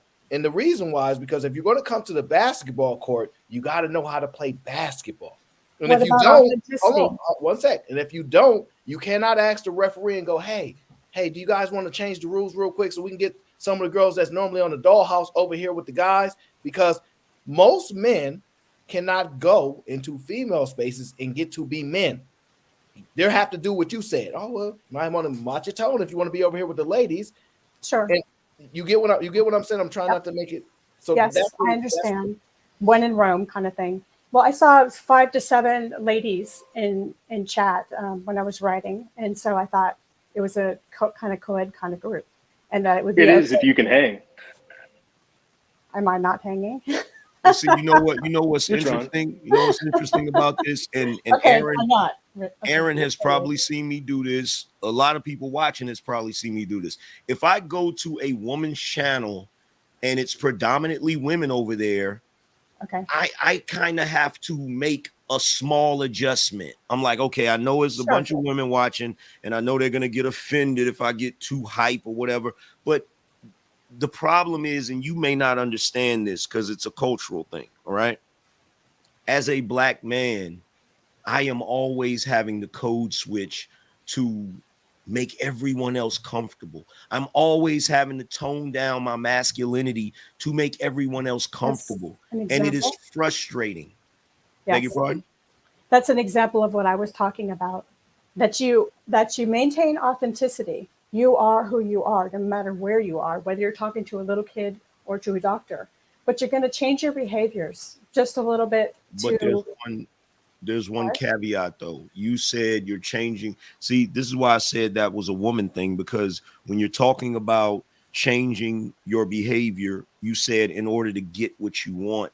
I'm not changing my behavior to get what I want. I'm changing my behavior to avoid problems. I'm not getting anything from it's kind of like the story I told everybody where I went to my when I was living in my apartment and I went to the office because I had an issue where they wouldn't fix certain things in my apartment. I have every right to be upset. I have every right to be angry. But the moment my voice heightens even a little bit, all of the women in the office are like, oh my God, it's an angry black man. You need to calm down before I call the police. You know, and now I got to worry about that. Now I got to worry about the police showing up and being ready to detain me because it's like, you know, they all have these preconceived notions of the big angry black man. I even had to come back to my apartment and ask my wife, am I scary? Because I don't know. Yes. That is really messed up. You know what I'm saying? Yeah, because you feel like, what am I doing? I'm just being myself. I'm just getting across my, and that's how I felt too, only to be told that I'm speaking condescendingly, which actually helps me because I don't want to come off like that. And I've been told a few times before that I do. And I don't want to come off like that. I just want to be making my points while maintaining authenticity. I want to be who I am. I'm not a guy. I'm not going to, be one with the guys and speak their language. But at the same time, I appreciate getting to have a say and getting to speak as one of the women, which we were encouraged to do on cam right now, right? I don't know, Lindsay. I think we can toughen you up. I have been through some stuff, so To be fair though, Lindsay, the other thing is maybe a part of the condescension is making assumptions about knowing someone else's perspective instead of asking questions to listen. So like I suffer from that too all the time. And over the years, like I've learned how to tone it down. So the only advice I can give you on that is like, if somebody from a different perspective is trying to explain something, it's better to ask questions than make statements about it. Like with code switching, it has nothing to do with like a role. It has to actually deal with cultural changes. So whenever you encounter a different culture, just like the example I gave for the workplace and AngryMan gave, whenever you have to deal with other cultures, you shouldn't make assumptions about that culture. You should instead be there to try and understand where they're at and then see the commonality in the first place. But you can't just make... I see what you're saying in terms of, gee, one sure comes off as a lot less judgmental and assuming than the other one. Where the other one is you're asking points on the question, and the judgmental one would be, oh, I see, Aaron, you're such and such for thinking this and that. Yeah, like, hey, AngryMan, why are you yelling? Like, oh, he's hype, right? Like at work, before like years ago when I had to work in an office, my coworkers, if I'm cracking jokes and stuff like that, I'm going to be loud. I'm going to be boisterous. I'm going to be laughing. And then people would go like, hey, what's going on? You're kind of loud. I'm like, oh, we're just joking. And then people go like, oh, okay. And then it's fine. right? So it's better to ask questions whenever you're interacting with other cultures rather than just make an assumption off the behavior. Just like Well, with AngryMan, him yelling has nothing to do with him being angry. Like, just ask, hey, why are you boisterous? when I understand what you're saying, first of all. Secondly, Okay. I know that when I come inside and come to Aaron's chat or come to Cheeky's chat, I know that I am not trying to assume things about them. I am trying to talk about basically what they've already said. And so I'm going off of that, what they've said about themselves or what they think. That's what I'm trying to do. But when I'm wrong, they definitely correct me. Now, can we move forward in the conversation? Yes. Okay, well, I was told that I'm trying to control the conversation too. So maybe I shouldn't have said that. Okay, see, that's passive aggressive. Yep, you should have did. Is it? Yes, it is. Yeah, because you're like drudging up an old point. I'm for, gonna like, ignore reason. It doesn't move it forward. Yeah, I'm Well, gonna see, ignore I'm learning here too. it's fine. It's fine. So, like, my whole point earlier was just that if you look at other cultures, like with Romanians or Singaporeans, their cultures had evolved for changes over time. So, like, with blacks, we have a bunch of different options. We can go like the Japanese or Chinese route, or the American route, where they have hikikomori men and like men that are lying flat, don't really care about achieving, just play video games, casual sex, and and just play around. Or we could be purpose driven and try to actually like make something of a family or a community. But the black community as a whole, I don't think it's going to continue on for very long.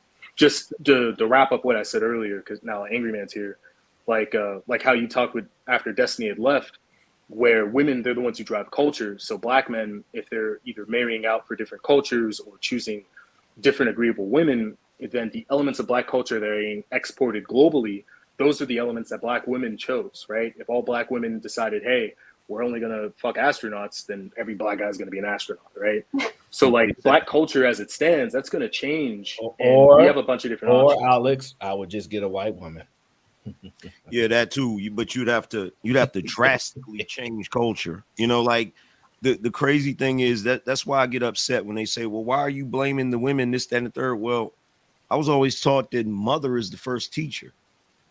And considering the fact that even if all of the men, even if we didn't have a high rate of single motherhood, the mothers are still the first teachers. So the mothers are the ones who carry down culture. So if the mothers are passing on culture that's trash, we're going to end up with a trash culture.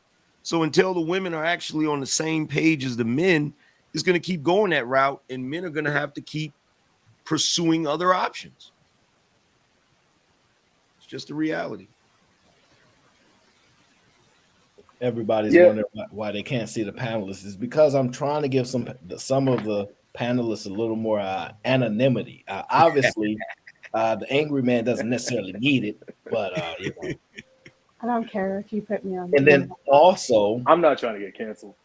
Also, it's mitigation against trolls, right? So, Alex, I know from AngryMan's channel, but at the same time, there's impersonators, so it's also strategic, so I can try to identify someone as well. So it's a two-part thing.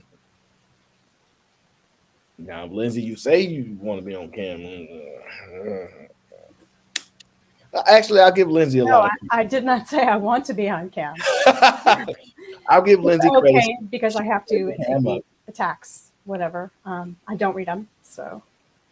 Oh well. But see, like even the language though, like nobody's attacking anybody, right? Like there's nobody outside our door banging with a machete.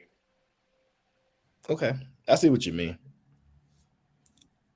Well, Lindsay left the panel, so I'm guessing she might be back later. Well, this is the thing. I think AngryMan's right in the sense of men shouldn't have to dial down, because it was, if you look at the tone issue, I don't see a tone issue personally, but sometimes that can be the case. I think the struggle is coming down to, well, she initially was addressing Victim Olympics, and I wish she would have got her point about that, because I'm not exactly sure what the point she was trying to make about Victim Olympics. Is it that Victim Olympics wants to cam up, but they're afraid to because they're women, and they're afraid to be engaged by men? Because that might, it sounds like that might be where the statement is heading. I think that you can't really have it both ways, right? You can't want to be respected by a man, but don't meet them where they're at, right? If me and Angry Man are always willing to come up to have a conversation, right? Oh, thank you, Kazi. I appreciate it.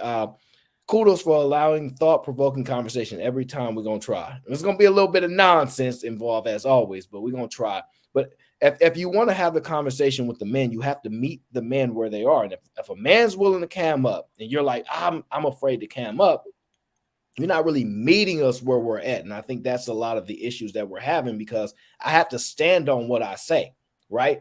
If your claim is, I don't want to get fired, I don't want my boss to see this and that, it's like, well, why do you think it's fair that you get to get your points out against me and I have to take the risk that you're not willing to take, So I think that's what's happening a lot, because a lot of the women, their claim is it's not because they're ugly. That's a good point you made.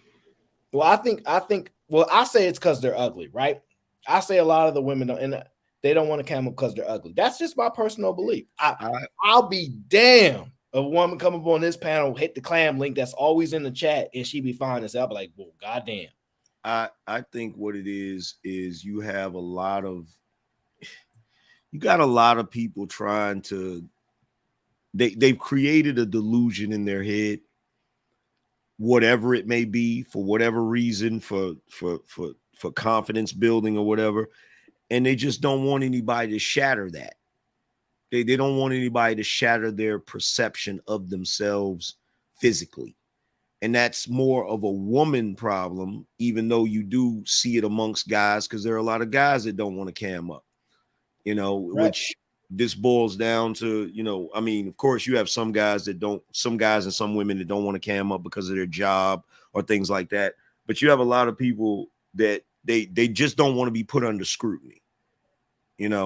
They just don't want to. But my thing right. is, aside from that, this is like the most ridiculous thing to me is we can't in one breath say that women have evolved and women have improved, and they still have the same insecurities they had in 1920. They still expect men to make concessions for them. They still expect men to coddle them. They still expect men to lower the bar so that they can get in where they fit in. No, if you want me to treat you the way you've been constantly touting yourself to be, then I'm going to give you the business the same way I would give a dude the business in a debate. I'm going to come. That's part of the reason, as much as a lot of people don't like Candace Owens, right? Mm-hmm. The reason why there's so many that respect her is because she will hold her own in the debate, and she does not ask anybody to make any special concessions for her because she's a woman. She won't. Like, she's going to come with the facts. She's going to come with the logic. She's not going to use any shaming tactics. She's going to straight come with the facts. And it's like, look, man, y'all got to stop coming in. And they do this all the time. They come into spaces that are, dominated by men.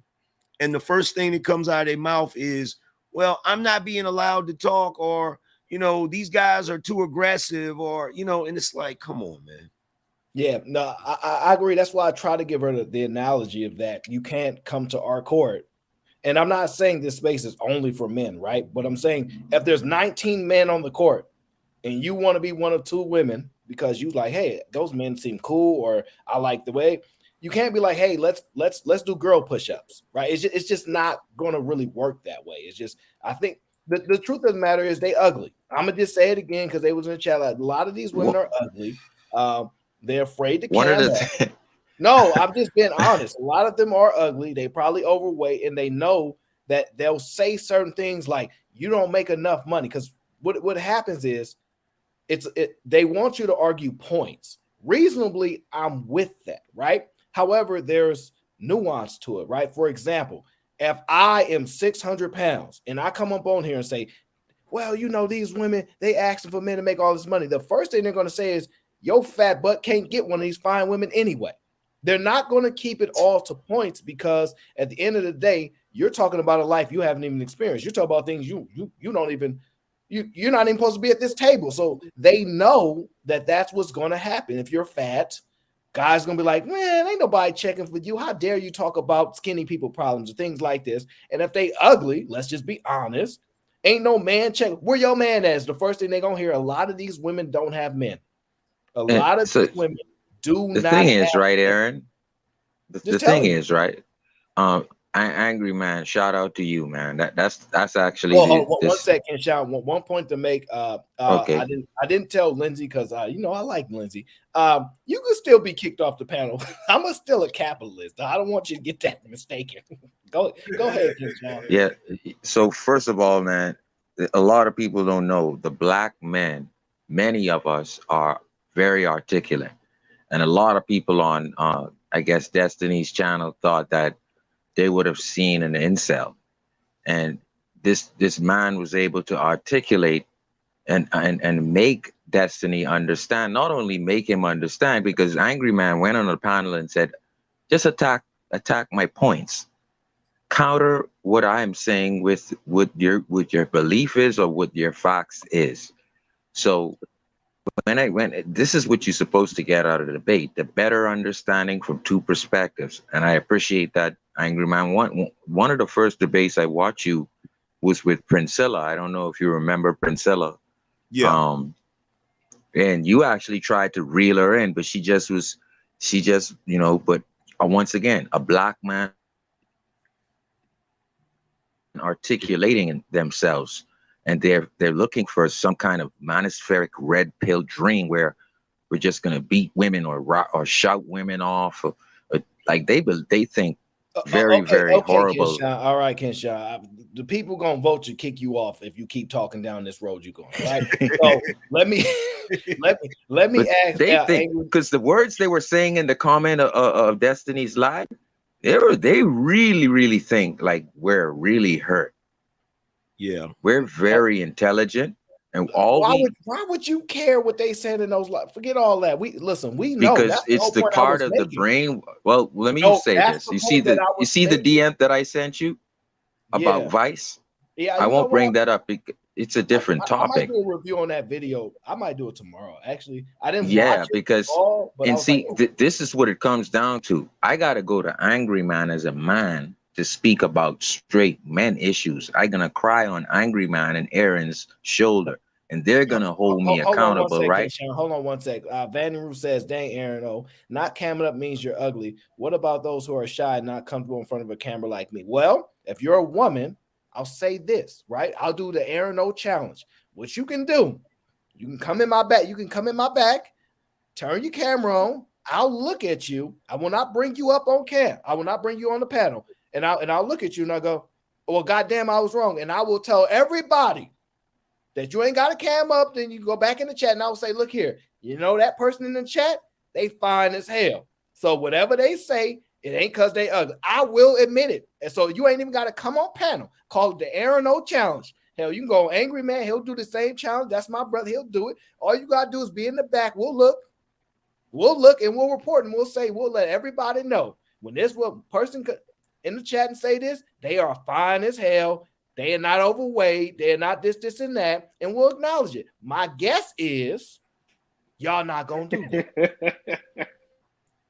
Man, that's real talk, man. So No, Kenshawn, one moment. Now, Angry Man, I don't want to review any necessarily your content. I want to let you do it. I know people gonna steal it, but I don't want to be a part of that group. But I was wondering, was there one point that you wish you would have got to break down even further?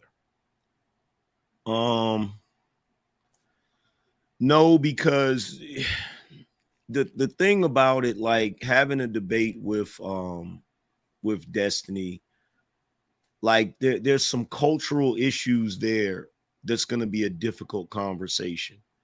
And the reason why I didn't really want to go deep into the conversation is because I didn't want to hear, oh, this is a conspiracy and that's not really true. And because there's certain things that culturally, let's be honest, white guys are not going to understand. And the reason why I know this is because, when I was a kid, I had all of my friends. I had black friends, white friends, Latin friends, And there's always a cultural divide. You know, it's just certain things that's specific to our culture that they're not going to understand. That's why when we started talking about the behavior around welfare and things like that, it's like every white guy I talk to about that, they just cannot believe it. They can't grasp that somebody would do that on purpose. And so, you know, I tried not to go into any of that because I didn't want to start sounding like a hotep, but there was a couple of points he made that I had to say something. I'm like, the drug epidemic, come on, bro. They literally flooded our communities with drugs. Like I had to throw some of those in there, but you know, I didn't really have too many points that I didn't get to expound upon, though. The point that I wanted Angry Man to dive deeper into was Destiny kept challenging the idea that women are responsible for the way our culture is. If you have all of these kids born out of wedlock, they become the future men and the women are raising them. So the women clearly are failing in raising good sons. But his claim, and then the other aspect where if we bring up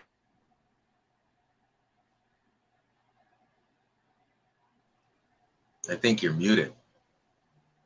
You're muted, bro. I didn't mute him.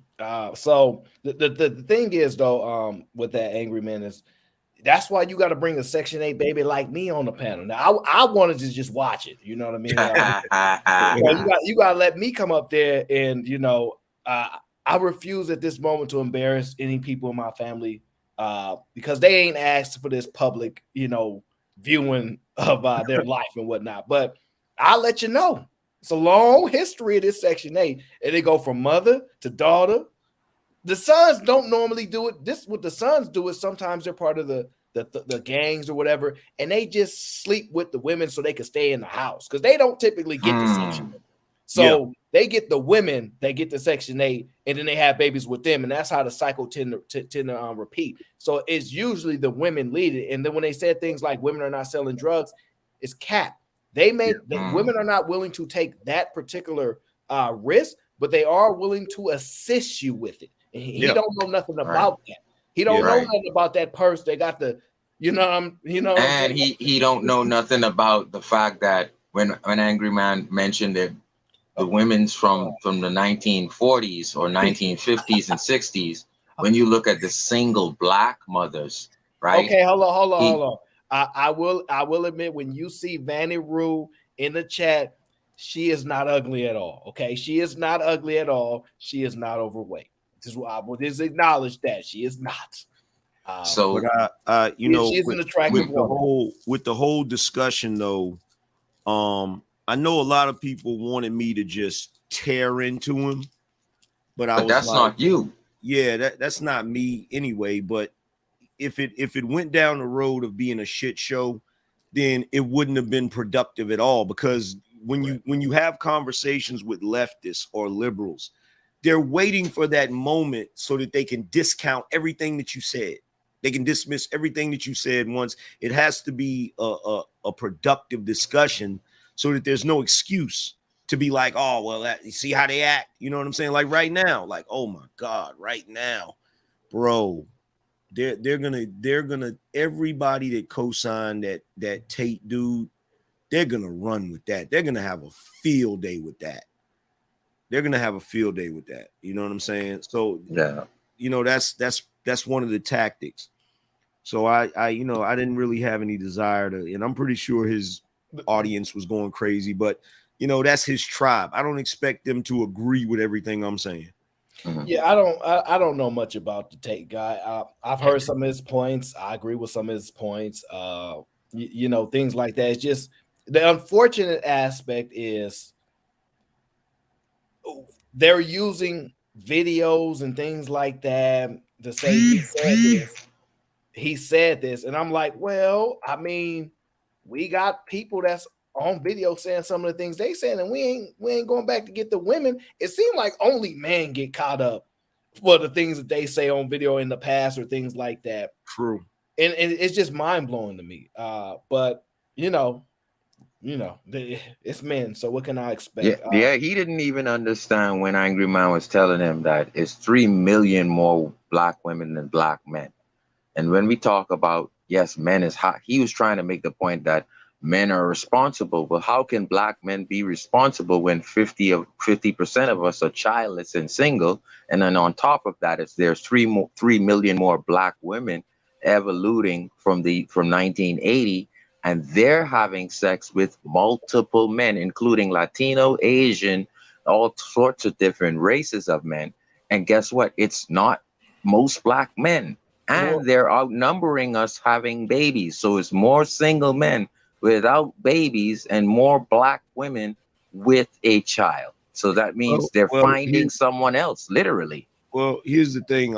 First Gen said Angry Man should have pushed back harder against Destiny claims that black men are failures, deadbeats, and criminals. Well, here's the thing. That at this point, that's common knowledge. At this point, all of that crap, all of that propaganda has been debunked. I would rather sit back and allow him to say that. I would rather sit back and allow him to say it, because right now at this point, we should understand that a lot of that is propaganda. You understand? And for me to sit there and have to go back and forth, like I'm not interested in trying to, debunk. That's a dead horse. Like, we've beaten that horse to death. Anybody with any level of intelligence that really pays attention to the black community knows that that's not true about black men. So there's no point in going over that over and over again. Correct. And letting my head explode. And culturally, he couldn't understand that culturally. 3 million more black women on earth than black men in America. He couldn't equate that to babies. Yeah. No, hold on. Unsolicited security boss says, join Aaron O, Sherelle Hink, Island Gata Q, Trigger Mike, in herself, of course, this Saturday, 3 p.m. Eastern on SBU Live. Y'all best be there. Y'all best be there. I can't get a hello, security boss. Security AM, leave her alone. All right, that's my view. I'll say hello, security boss. I want to say hi to you and give a shout out to your wonderful husband. Yeah, no, listen, her husband is dope. But no, I think the one thing for me that I wanted to combat, I'm not the type of person to scream at the camera, but some people are. It's just the aspect that men should fight for custody more. That part frustrated me, and I kind of cleared it up with my analogy on my show today. But I was just like, really, you expect men to ask for things that they pretty much presumably believe they're going to fail at? Society has told them they're going to fail at. Like, I mean, come on now, let's be honest. That's crazy to me.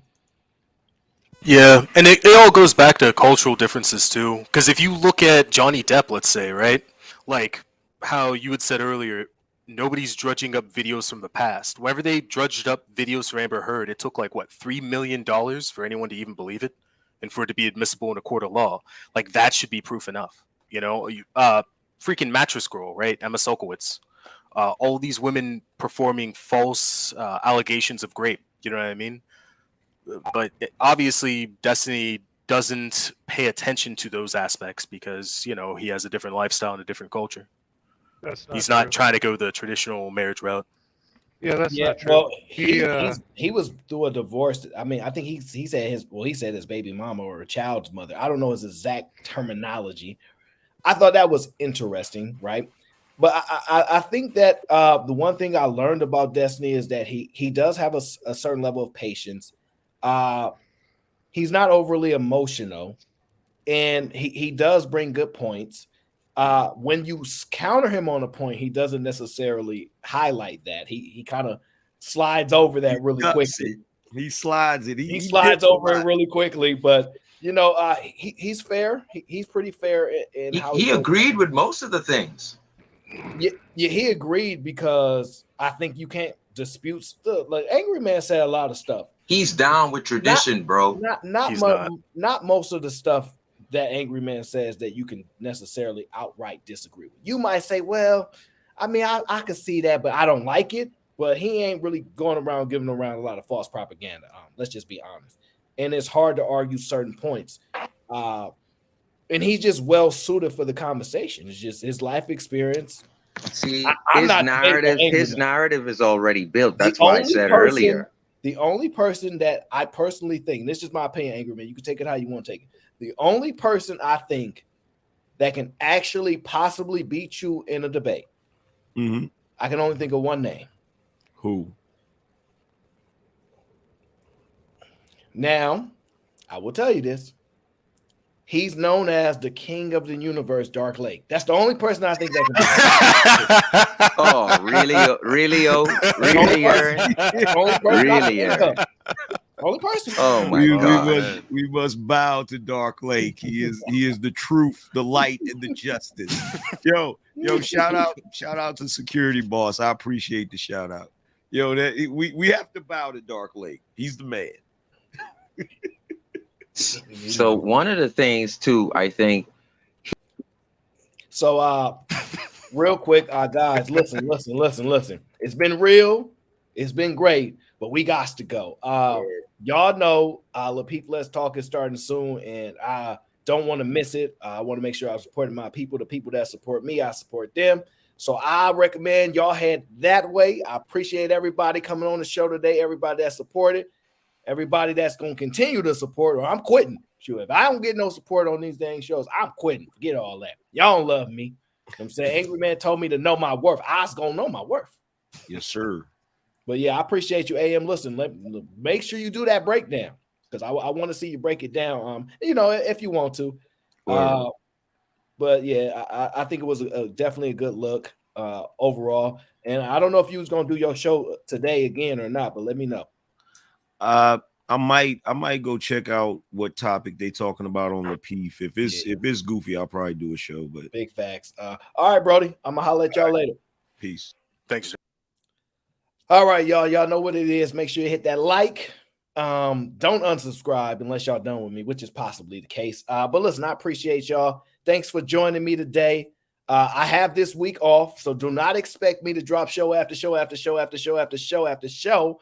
I can't do it. I got a job that I do, but I do have an extensive amount of vacation time that has compiled upon me at the end of the year that I have to lower in order for me to start accruing, or I will start to be working for free. And financially, that's not the best decision for me, although I've lost many years of that because I just like to work. I don't like to not work. It's always been weird to me. But luckily, I have a second job, which is YouTube, which is cool. Maybe one of these days I'm going to get paid for it, like this. But I appreciate y'all. Thank y'all for always showing up and supporting me. For the people that always show up and support, it doesn't go unnoticed. And for everybody that emails me, I appreciate it. I do read the emails.